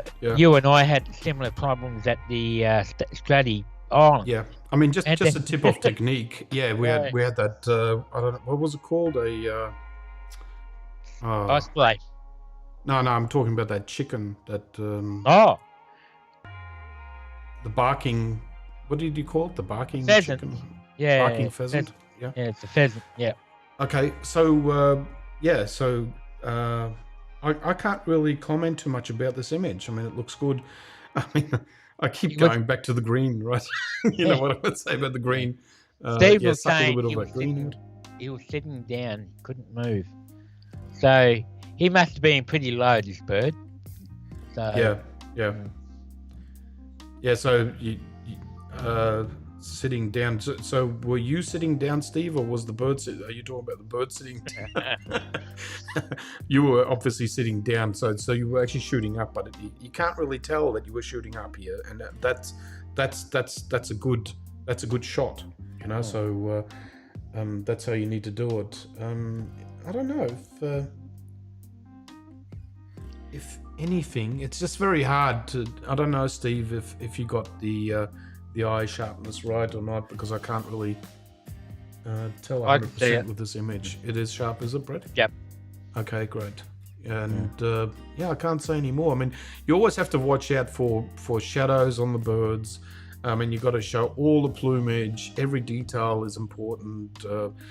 Pull the darks out. Just get your regain He's done a bit pretty out of that good job. dynamic range, and you did a good job here. Yeah. Maybe Because just a bit of isolated dodging, maybe just under the breast there a little bit. You could have done that, but this looks like a natural picture. This is how I would envisage seeing this bird in nature, and I can't say anything bad about it. I mean, the bird is looking to the right, and I like that as well. You know, that's my way of reading, and I've already mentioned that in previous shows. A bird looking to the right is always better than a bird looking to the left. Yeah. And that's personally talking. And if anyone thinks differently, just keep shooting the way you are. And I don't. You know, I'm not the king of knowing all. You know, I mean, and rules are there to be broken, obviously. Sorry, I'm just laughing at Sean's comments, but do not fit, Mark. I mean, this is so now I've seen 2 pictures out of Steve's 1500 pictures. So keep going, Steve. We need to see more. But good job. I'm liking this. The only other thing you can do is, and that's a problem with parrots and all that. I mean, they always fly back to their one branch that they like to be sitting on, and they actually chew up all the branches. So they actually got they got unlimited views, and they can actually just see everything. And it's sort of like it looks like a dead branch, and there's no leaves on it, which just makes it a bit. What would you say? It looks like a captive bird, which I'm sure it's not, but it's just because of that branch. It just it doesn't look 100% wild, you know. But that's just how the word works. I don't know about that, but yeah. Yeah. Look, I'm pretty sure it's wild because Yeah. a lot of people do not have these birds in captivity. No. I'm not saying that. What I'm saying is that branch just looks like it's been there for quite some time, and this bird has been coming back and been coming back. So it feels like this image might be easy enough to be gotten. So that's the big trick of, and you will see that I've posted an image, that one where the bird has got its wing down to the side. Yeah. That branch is all totally chewed off, and there's sometimes you can't do anything about it, and that's it. It's like bird photography is like landscape photography, where landscape you're at the elements of the weather and the light. Yeah. And if you don't have the light and the good weather or the bad weather, whatever you're really looking at, bird photography is the same. You bird's not going to stand there like I'm a getting model. told off. Birds don't sit. says Yeah. Sharon. Just what I just said. Yeah. So, but yeah. Yeah, look, it's a great shot, Steve. I mean, I'm not taking Love anything away from what I've been, like even if I mentioned a few things, like, look, I mean, the bird was sitting on this branch, and that's it. You take the picture, and just maybe just a little bit. I would have wanted to see maybe a little bit, just the shadow on the breast a little bit, but that's just it's all taste. That's all. So great shot. I've got to say, because you don't see black parrots a lot, so. And that's what I just said too before. But we only see them when the storm's coming about, and and they'll find and you can't turn around and say, "Oh, I'm going to take another shot of this parrot when it's sitting somewhere else." It doesn't work that way. But anyhow, totally get it. Okay, so let's move on. Thanks for the shot. Thanks, Steve. Yeah, we really appreciate it. Thanks again. I mean, you've been submitting a fair few pictures lately, so yeah, keep going, mate. Yeah. It's really good work. So we know who this is, don't we? Yes. Okay, so Rish shot this, and she shot it with the A99 again, and at 1/100th of a second, f1.4, ISO 500, and that's at 85mm. Mm. And what do you think about this image, Brad? Quite like it. I like the top right, where you get this big ball of glow light on the top right corner. Obviously coming down on the top of the thinger's head. Yeah. Only thing I would have done with, I would have cropped probably a bit higher. Only problem if you did crop too high, because if you cropped out too high, you wouldn't have seen the mic. But I suppose it's a bit. I suppose where the microphone is, and again, once again, it's one of these shots that we can't tell the people what to do and how they should pose or they should act and blah blah blah. This guy's performing, so but yeah, the first thing I saw was the. Are you talking about something like this, like a sort of like just leave the microphone in? No, I wouldn't do up the top. Just crop from at the bottom and go above the microphone. It's just that where he's got the microphone and his shirt, and because he's got his arm straight up and his shirt's coming up, and yeah, it just looks a bit odd. No, something don't like that. Yeah, don't crop out the microphone. Yeah, there you go, something like that. See how that looks. Maybe just keep the microphone in a little bit. Yeah. And if guys don't know what I'm using here, I'm using Capture One. So to edit. Yeah. Because last time I used Lumina, and I thought I'd swap it out and actually do Capture One for a change, so people can see how Capture One looks like. I think I like that bit better because you still can see the mic. Yep. I'm not sure what's going on the right side part of the screen. Has he got one leg up in the air or something? Yeah, I think he's sort of like kneeling down. Okay. I think this is this the same singer risk as what you showed us in the last show? Yeah. So if it is, yeah.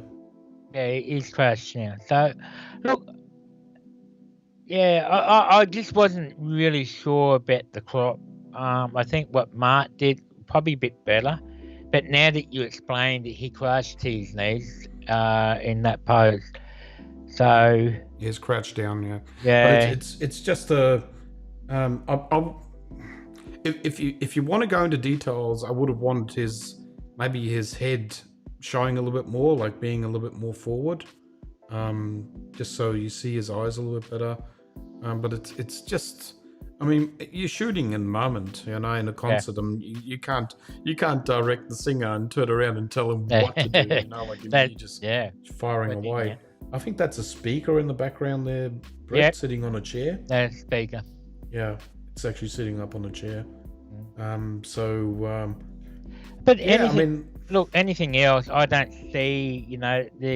Obviously there's no blurring and that. So she had a shutter speed and the ISO and everything pretty good. So last time you actually had a guitar player in the background there, Brett. And it just sort of like it was more dynamic. Yeah. And here it's just sort of like he's sitting there, he's got his finger up, and I'm not really into that moment, if that makes sense, because I don't know if he's actually live on stage. I can't tell because there's no other interaction other than just him. He's totally isolated in this image. That's all. I mean, I like the black and white, and it doesn't need to be in focus. I mean, I don't believe in anything being in focus when you're doing this sort of reportage, journalistic style shooting. Like the subtle movement, the subtle unsharpness actually adds to the image. I suppose, Riff, when you go through your images after you've done, a band of a night and that, I suppose what you've got to look for when you go through, so we'll shot it with freehand, no flash, by the way. Yeah. Yep. When you I'm just trying to find the word, working out the best images that you got of the night, and going through them. I think you got to look at those images as you go through them. How does one image or all the images, how does it connect to you of the night that you watched this guy performing? And not every, like Mark said, there's sometimes that you don't know because he's so isolated and there's nothing in the background. Obviously, you can see the speaker in the background and you can see the mic. Yeah, he's obviously a singer. Yeah, but when you start adding other elements with other guitars or with drums or whatever, but when you're going through eliminating photos, you're looking for the hero shot or a image that's going to talk to you and you're going to edit straight up. So you've got to go through that process and let the images talk to you. And if they don't talk to you, well, okay, move on to the next photo. That's the way that's how I process my images. Yeah, I mean, see, you take about. See if you bring it up the light a little bit, it looks okay. But anyway, if you see the when you're doing this kind of shooting, and you're in the moment, you just keep on rattling down shots. Yep. But I think after every 10 shots or so, have a look in your EVF and do a review on your images, because you'll see subtle mistakes or something that's not, the settings might be not right on your camera or whatever. You might miss, like, I don't know, maybe 10 seconds or 15 seconds of the actual band playing, but you might not ruin all your images in one go. So you basically just check and recheck and make adjustments, and then going, okay, so if I go a little bit more over to the left, I might actually get a better angle, etc. So you constantly need to be thinking and need to be on your feet. Even if you do a review after the song, I mean, they probably did at least 5, maybe 10 songs or something like that. So there was no, you weren't going to miss out just because you reviewed your images during the break, etc. But look, but maybe just bring up the shadows a little bit, like what I just did. If you can see that, that sort of brings up the t-shirt colors a little bit more. Other than that, good shot, Bruce. Well done. Yep. How about if I go over to Okay, this is another one of Ritz's shots, and this is okay. You know exactly what I'm going to say now, Brett, don't you? Like, I'm Yep. just gonna... It's the car one. It's the car one. Okay, so we've done a few cars. Now, Azamite Yeah. has actually submitted a few cars in movement like this, and and so Riz does a lot of these sort of. She attends these car races and is there as a photographer.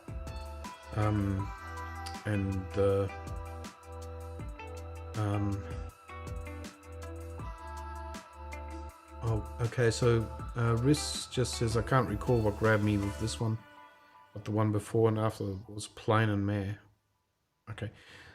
All right, so, well, straight away, I mean, I want to just try out how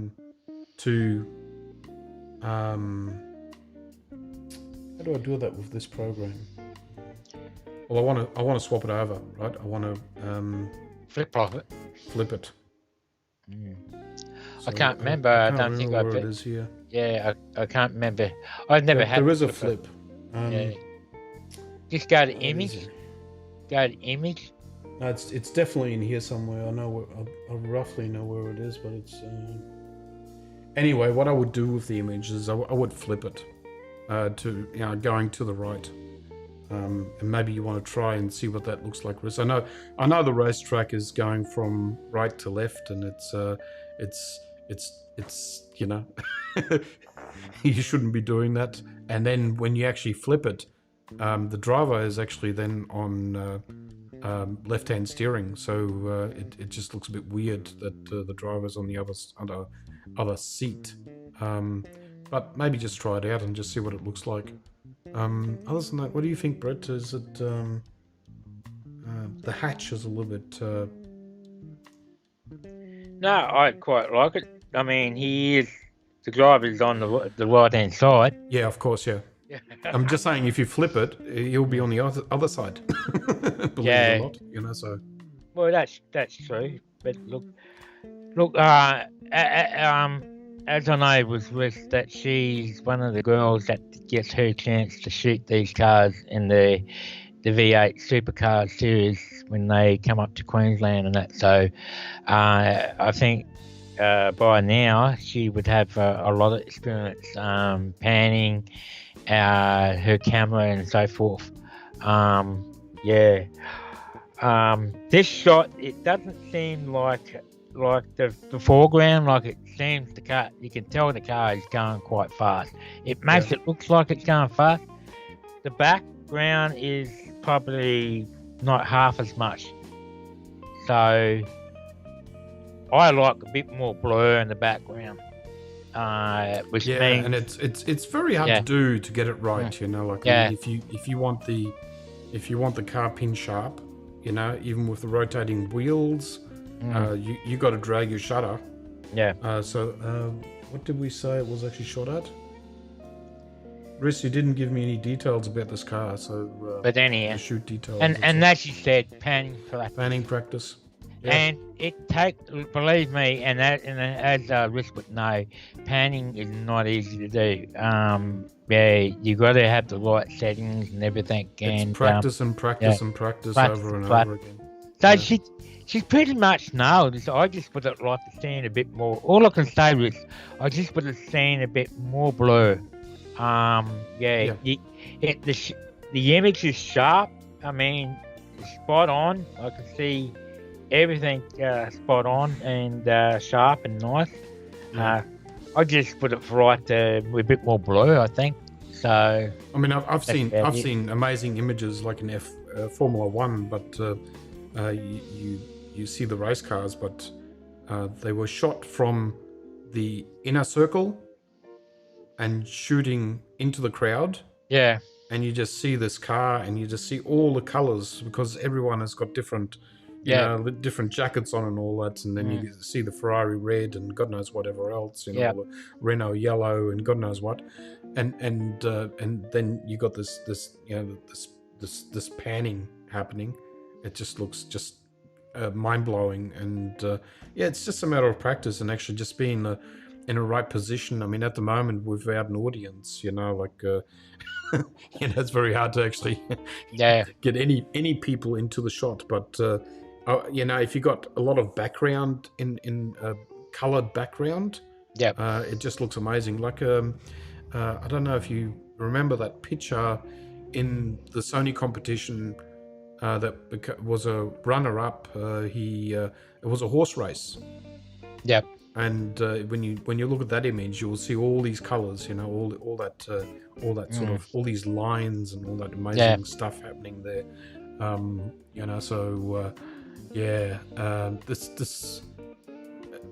It is a great image. I mean, you stop the car, Chris, and you got a pano, but you can still see the tires. I mean, if it was just more a blur and a line on the tire wall.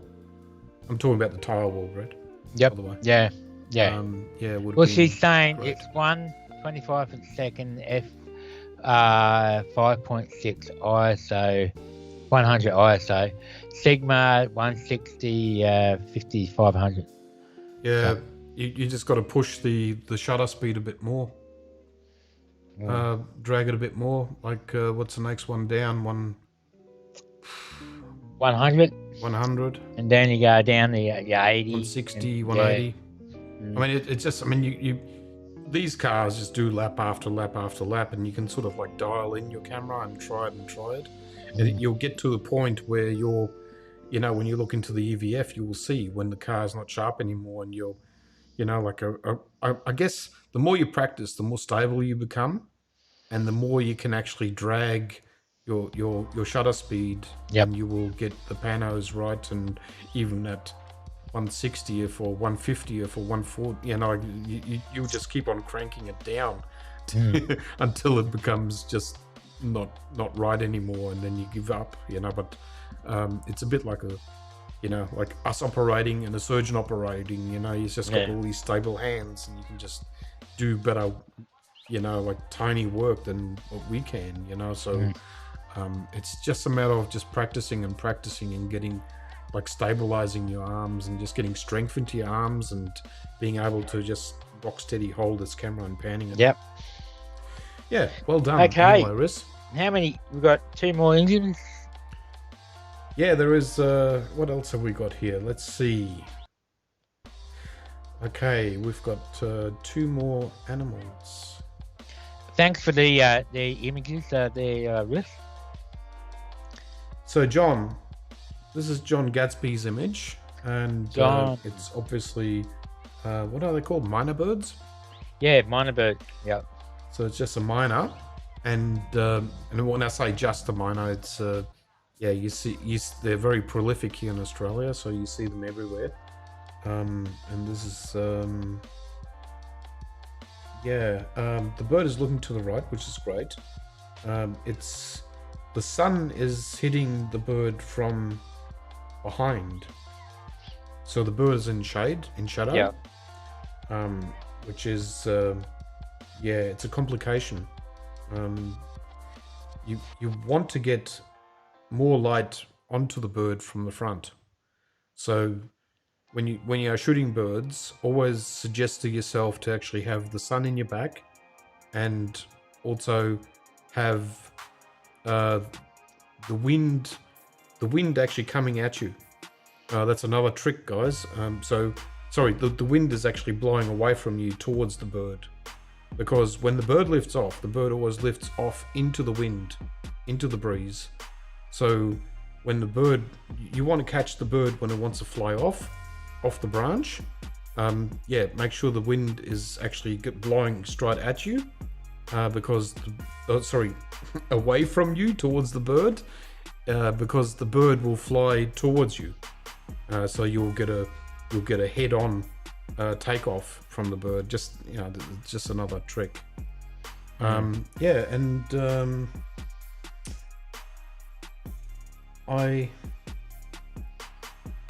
This was shot at. I should just bring up. This was shot at with the A9, 100 to 400 GM, ISO 400, at 400mm, 5.6, and 1/1000th of a second. Yeah,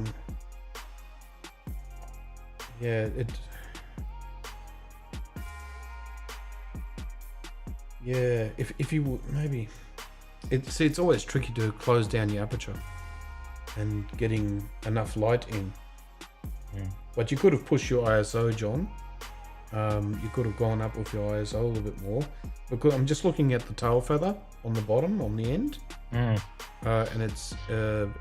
it lost sharpness there, and you could maybe just to get full sharpness of the bird, just close down your shutter, your aperture a little bit, and then make your other adjustments. But Yep.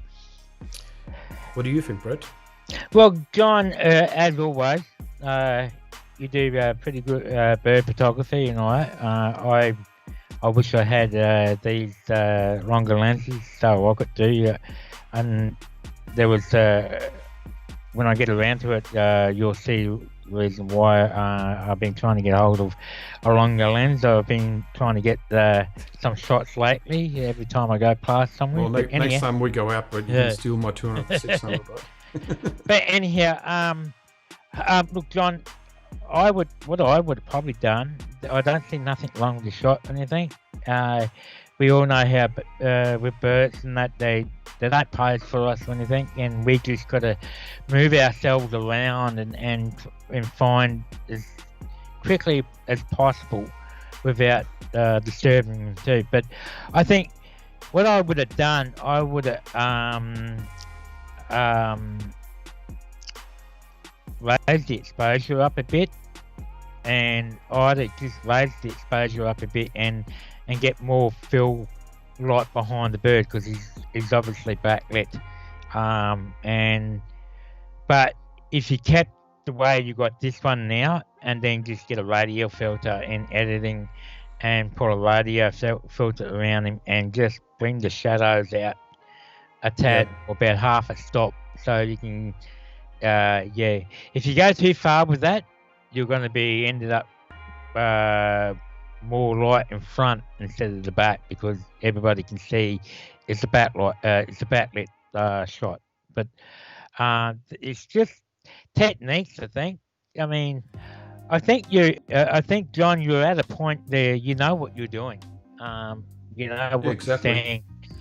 And it's just this. I mean, I mentioned this before in the show, Brett, with for John. You know, just that bit of extra refinement, and you're there. You know, I mean, you're almost there, John. You know, so what do we know? You're gonna be bloody reviewing our pictures very soon. You know, and having a go at us. Because he just said there was no other possible position to take the image. I had to accept the light as well as it was. And like I said before, John, it's like any other photography too. It's just us that you got to make do what you got. Do you take the shot or find something else? But like Mark's what he's doing there, you know, just lifting the shadows just a bit. Yeah, I'm just lifting up the shadows a little bit, and just see what else I can do with this.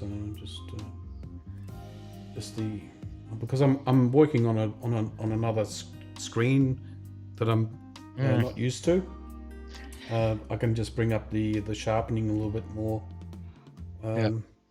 And guys, you've got to bear with me, because I'm still learning all this, right? I'm still learning Capture One, so I'm not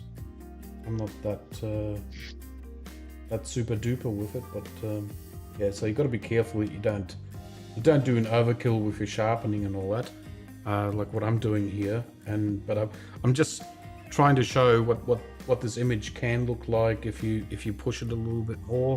And this is a JPEG image, don't forget, guys. So I mean, this brings out the shadow a little bit more, and you see a little bit more of the detail of the bird. Just remember, guys, when you get shots like this, I mean, we're not saying he had to lift up the shadows or anything like that. No. We're just giving other options. I'm just showing the options of what you could do. I'm not at no stage will I ever turn around and say do that what I've just done. You know, like it's just that the cameras that we've got nowadays, even with the A9, etc. I mean, you can just really, you can really push detail out of an image, as you can see there. Out of these sensors, yeah. So, Yep, sorry, but I'm just look, gonna guys, don't be afraid if something reset is a here. bit, you know. As far as I'm concerned, John got the exposure really under control in the highlights. If you look at the highlights of the branches and stuff like that, not very overpowering. It's pretty much the same as if you look at the top of his head and then the sideline. You know, he knows his stuff. He knows the exposure. This sort of situation, because it's backlit, you know that at some point that don't be afraid to go and post and just put a radius like what Mark's done, and just put a radial mask over that and just bring shadows out and bring more details out in the shadows. Yeah, I mean, Makes the world don't be different. afraid to test the sliders on your software, on your editing programs. I mean, sometimes you can just push them all the way over and just see, you know, like what difference the actual editing program will do. And every program is different. Like Lightroom does things differently to how Capture One works, and how Capture One pushes the lights and all that, and that works with the contrast slider. There is a lot of, I mean, I love that brightness slider, by the way, in Capture One. It's amazing what it can It's do. totally different to It's what. it's a totally different program, Yeah. and Brett and I have we've both been delving into all these different softwares to find the one. Yep. But Yeah. we just don't find the one. We always bounce around between Photoshop, Lightroom, Capture One, Luminar, you name it. There's just so many editing programs out there that you guys can try out. Even for like a trial period, you can just grab one of these programs and maybe just experiment. But don't just always settle on one and just be completely ingrained in that one program and turning around and saying, this is the only program that will ever work for me. And just be open to new horizons and just see what, because all these editing programs, all these companies, they're all working very feverish on bringing out AI, and they're bringing out a lot of benefits now, and some are ahead of the others. And I mean, just try it out. I mean, if you're happy with Lightroom, stick with Lightroom. If you're happy with Capture One, stick with Capture One. But you know, like always, test out something else and see how it goes. This thing I'll mention too. If you look at the experts in wildlife and that photography, you know, birds, cats and stuff, and that don't get me wrong, don't ever think that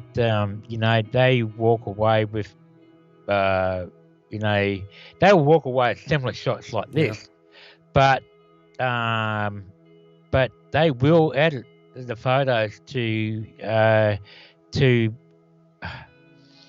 not you know, Photoshop them out, you know, or anything, but they'll do some tweaks like Mark just did, show you how to just to get the bird to pop out a bit more, and you know, enhance the image in that for better viewing.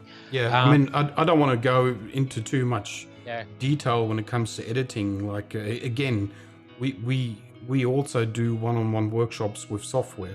So if anyone wants to know how we do our editing and what our style is, etc., look us up. I mean, I don't know if you noticed, but when my cropping is usually made for magazines, so I usually got a crop of 4x5 around there.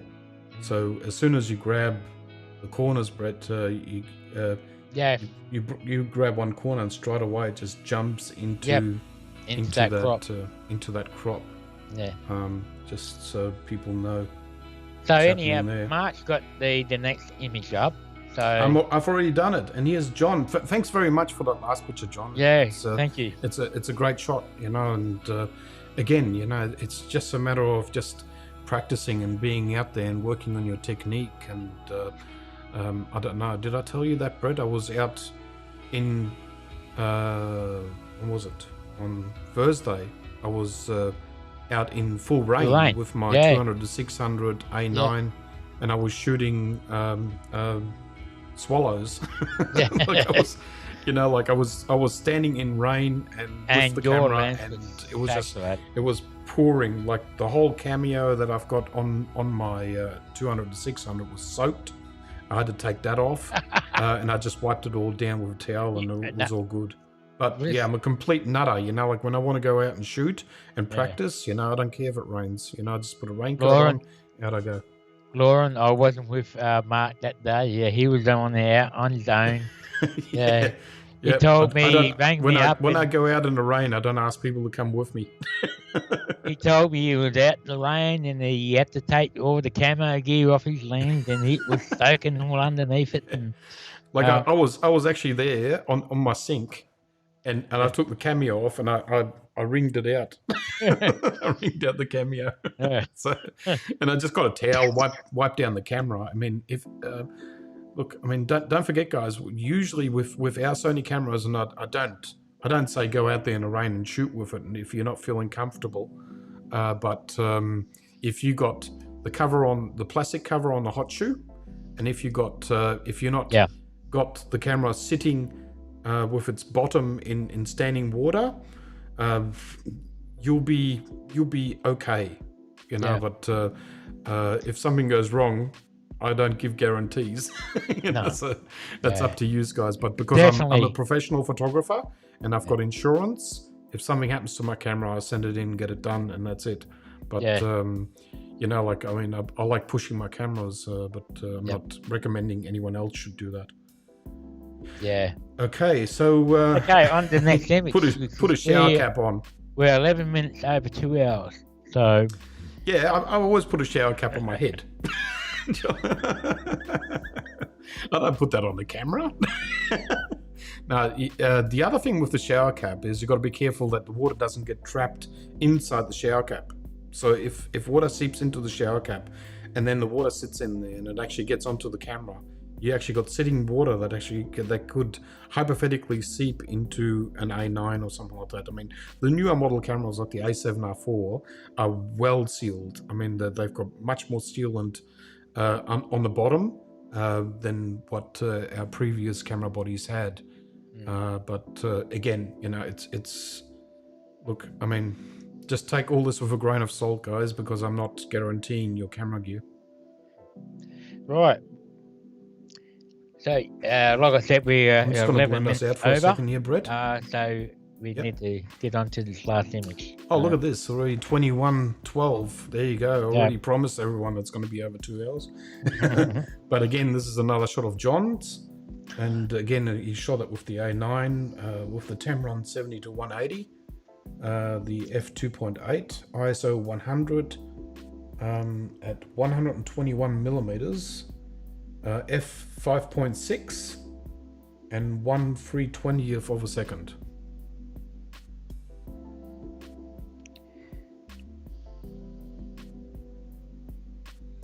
Should put that on full screen here. Yeah. There you go. So let that soak in for a minute. Yeah, so I don't know, there's some naughty business going on here. Yeah. I like it, once again, I'm liking the images and that. I always like these sort of images and stuff.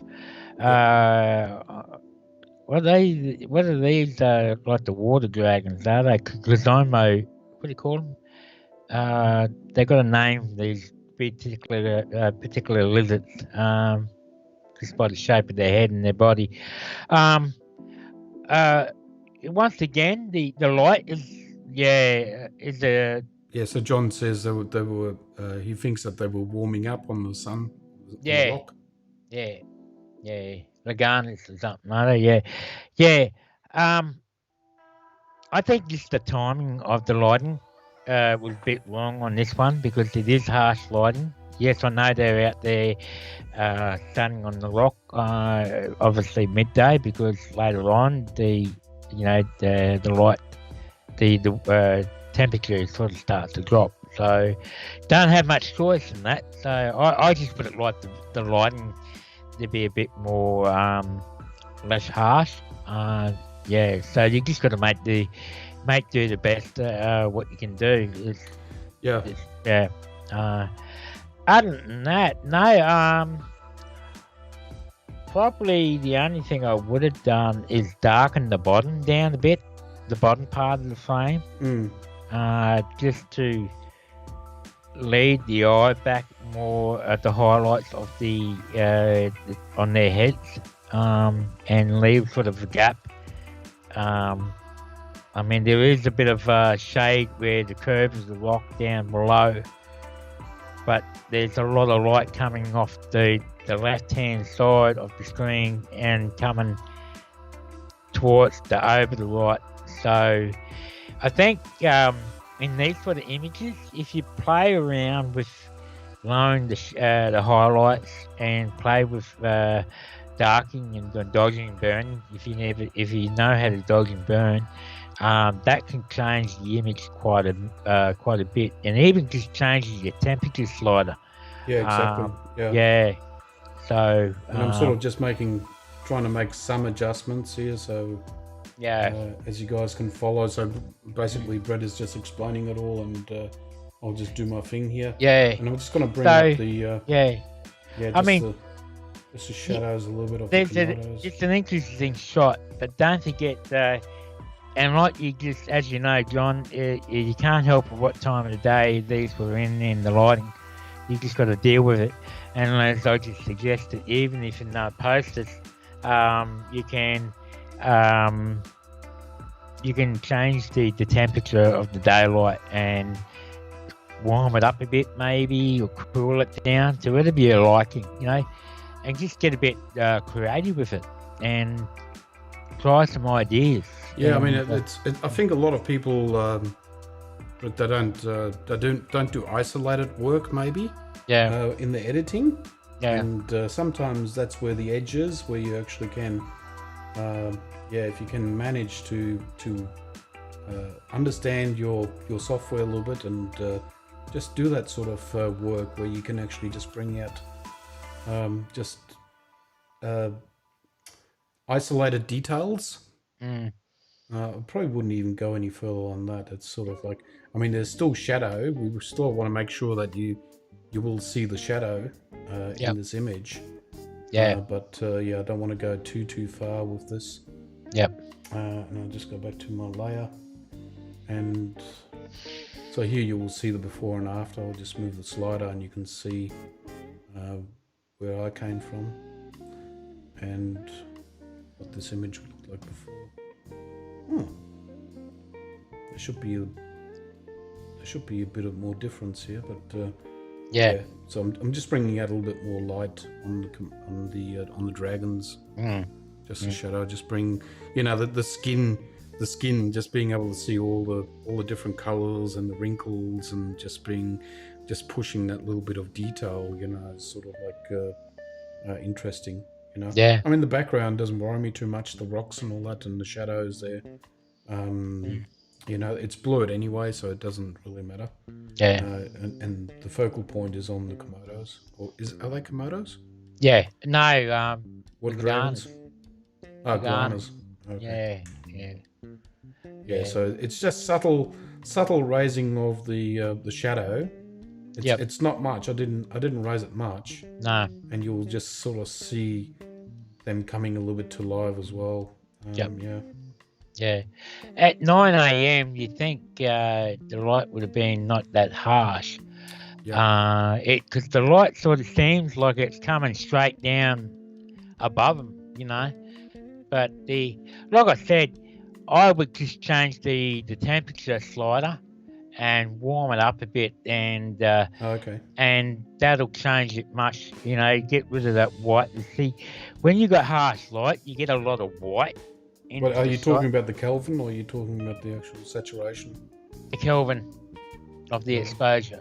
Yeah, the white balance. Because it's a JPEG, it's not actually doing too much. Yeah. Like if you got the raw image in this, it'll be a lot different. Yeah, I'm just going to slide the Kelvin to say about 6,000 or something.